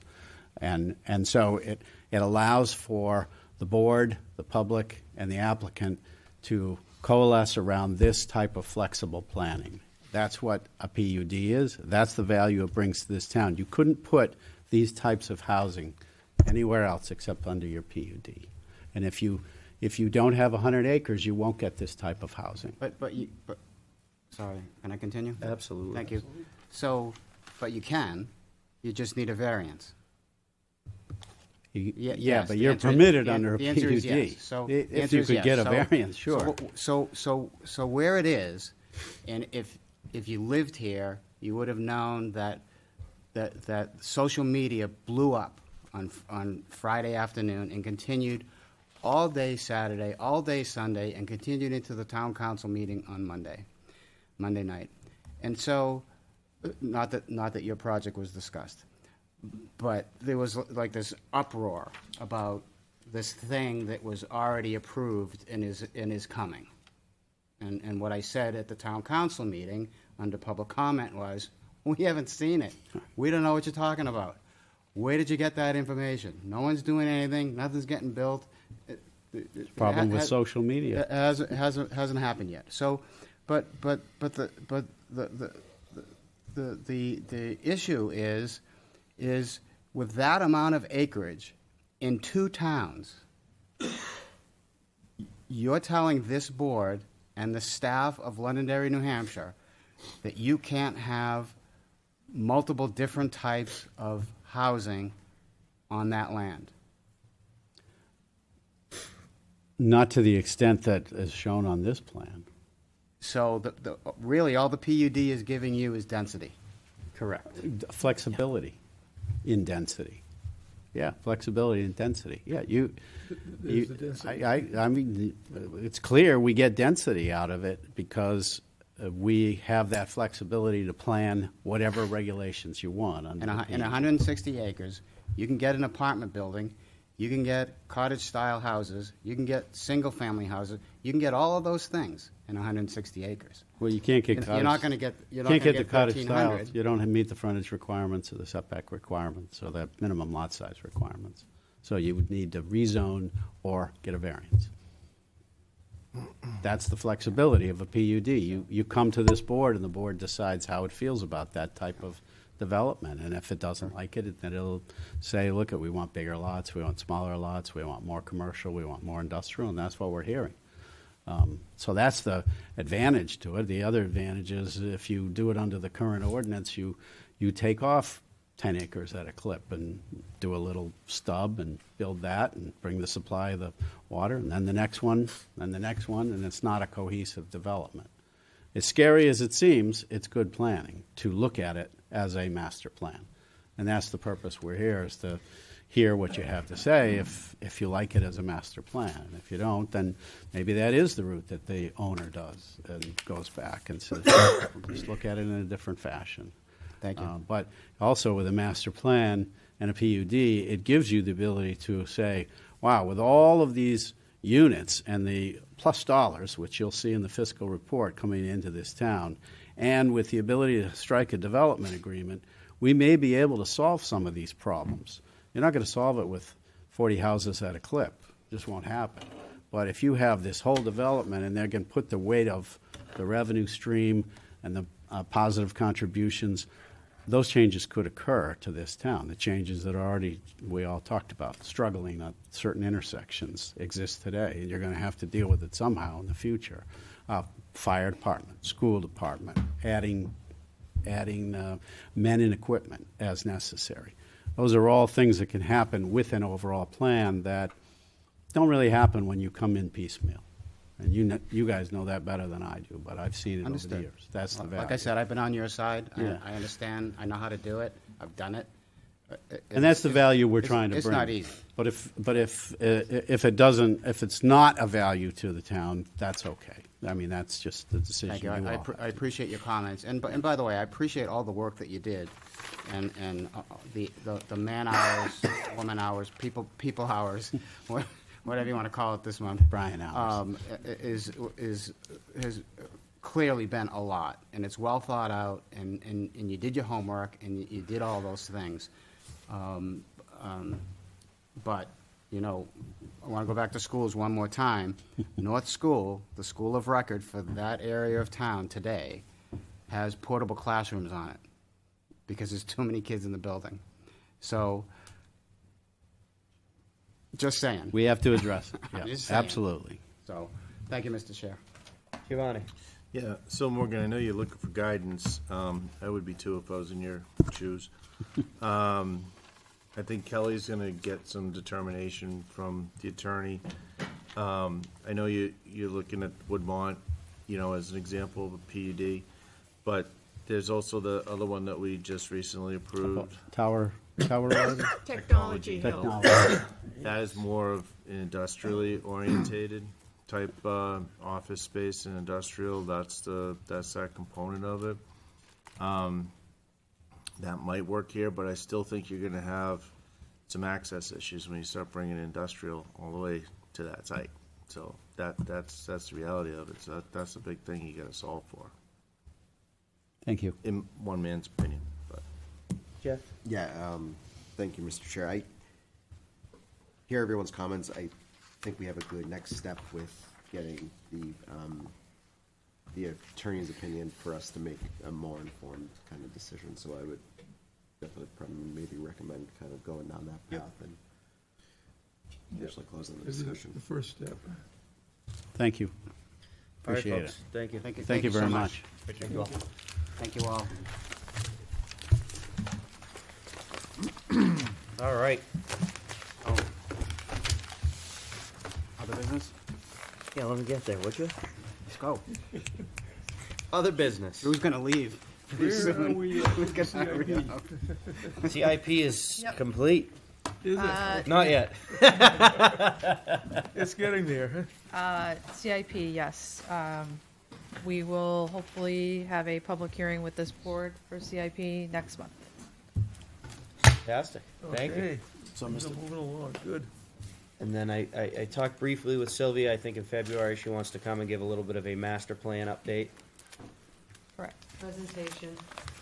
Yeah, perfect.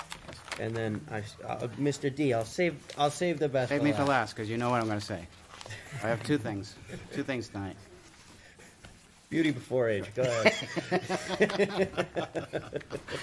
I'm not sure if that follows, but I want to get the board's temperature on something. We've now got, one development at Exit 5. We've got another one that just is coming up. Several months ago, we talked about zoning changes for Exit 5 and 102. We got a ton of kickback on 102, and that basically stopped the conversation. But I want to reopen the discussion and get people's thoughts on looking at zoning just on Exit 5. We didn't seem to get too much kickback from property owners at Exit 5. So you're saying reopen the performance overlay Yes, thank conversation you. of Yes, Exit 5? yes, that's what I meant to say. So not necessarily 102. Or 28, I should say, not Yeah, I think that that's been put to bed, but I think that the Route 28 piece kind of got overshadowed with the discussion on I think I 102. got lost in the. Yeah, and we just kind of put a kibosh on both of them, but I think it might make sense to just see what people think about reopening I think the that. last for- time we talked about it, we were talking about eliminating the PO. The overlay Performance itself. overlay, yes, Yeah, removal yes, of the overlay itself. I could- PUD, POD. Yeah, exactly. I kept calling it POD. I Kelly. didn't mean to, but. So our last discussion, staff presented removal of both the 102 and 28 performance overlay districts. You provided a recommendation to the council. You weren't supportive of removal of either. From there, it kind of died. We did briefly discuss the potential of separating them at that time. The board was not favorable to separating those two discussions. So I can bring back the 28 overlay district removal if that's what the board wants to see. We've been doing a lot of turning over rocks lately. Yep. Might as well turn over this one. Let's rock it. Yeah. Yep. You Think so? allow me to make a comment on it, might be helpful. Certainly. Come on up. I think If you could please come to the I mic. think so John Farrell, I'm a member of the town council. I think the town council would be open to listening to any ordinance that's over 20 years old, like this one is, and would be open to looking at Exit 5 as a first step. Just my personal read of the council, because many of these ordinances were, especially Exit 5, was a knee-jerk reaction to a development that was coming in after the performance overlay district was put in place on 102. Yeah. The one on 102 seemed to have been effective and done its job. I think the Exit 5 one was a knee-jerk reaction by the then town council, and it would be proper to revisit it, in my opinion. Yeah, in fact, both PODs were to be temporary. And in government, anything temporary. It's 20 years. Yeah. With regards to 102, I mean, that's a different discussion. That would be something else I would offer an opinion on at a different point if you decided to look at that. I think there's a different way to handle that one, but I think the Exit 5 one's an easy one. I mean, it was put in place, let's be honest, as an anti-big box. Yes. Correct. Yes, It's not a problem anymore in this economy now, is And it? on Route 28. And Hooksett got all the revenue. Route 28, you're not going to get a big box with the land that's left anyhow. I mean, there really isn't a substantial size. You're parcel 100% of land. correct. Nothing's big enough. to Everything be able that's to- at Exit 10 in Hooksett was supposed to be at Exit 5. Yep. Yeah. So, I mean, basically. But yeah, I think that would be, I think it would be a light lift for the board. Yeah, I agree. No, I think it's a great great suggestion. Let's vote on it now. Not in charge. What do you want? I'm going to go home now. So with this whole, Yeah, you had a late meeting Monday. I've been at 3 meetings already tonight, so. with this whole everything in government that's temporary becomes permanent. Has anybody said that to Mr. Salidas yet? Mr. D, go ahead. Don't be mean. I don't. Wow. At least, Thank him for being here. Wow.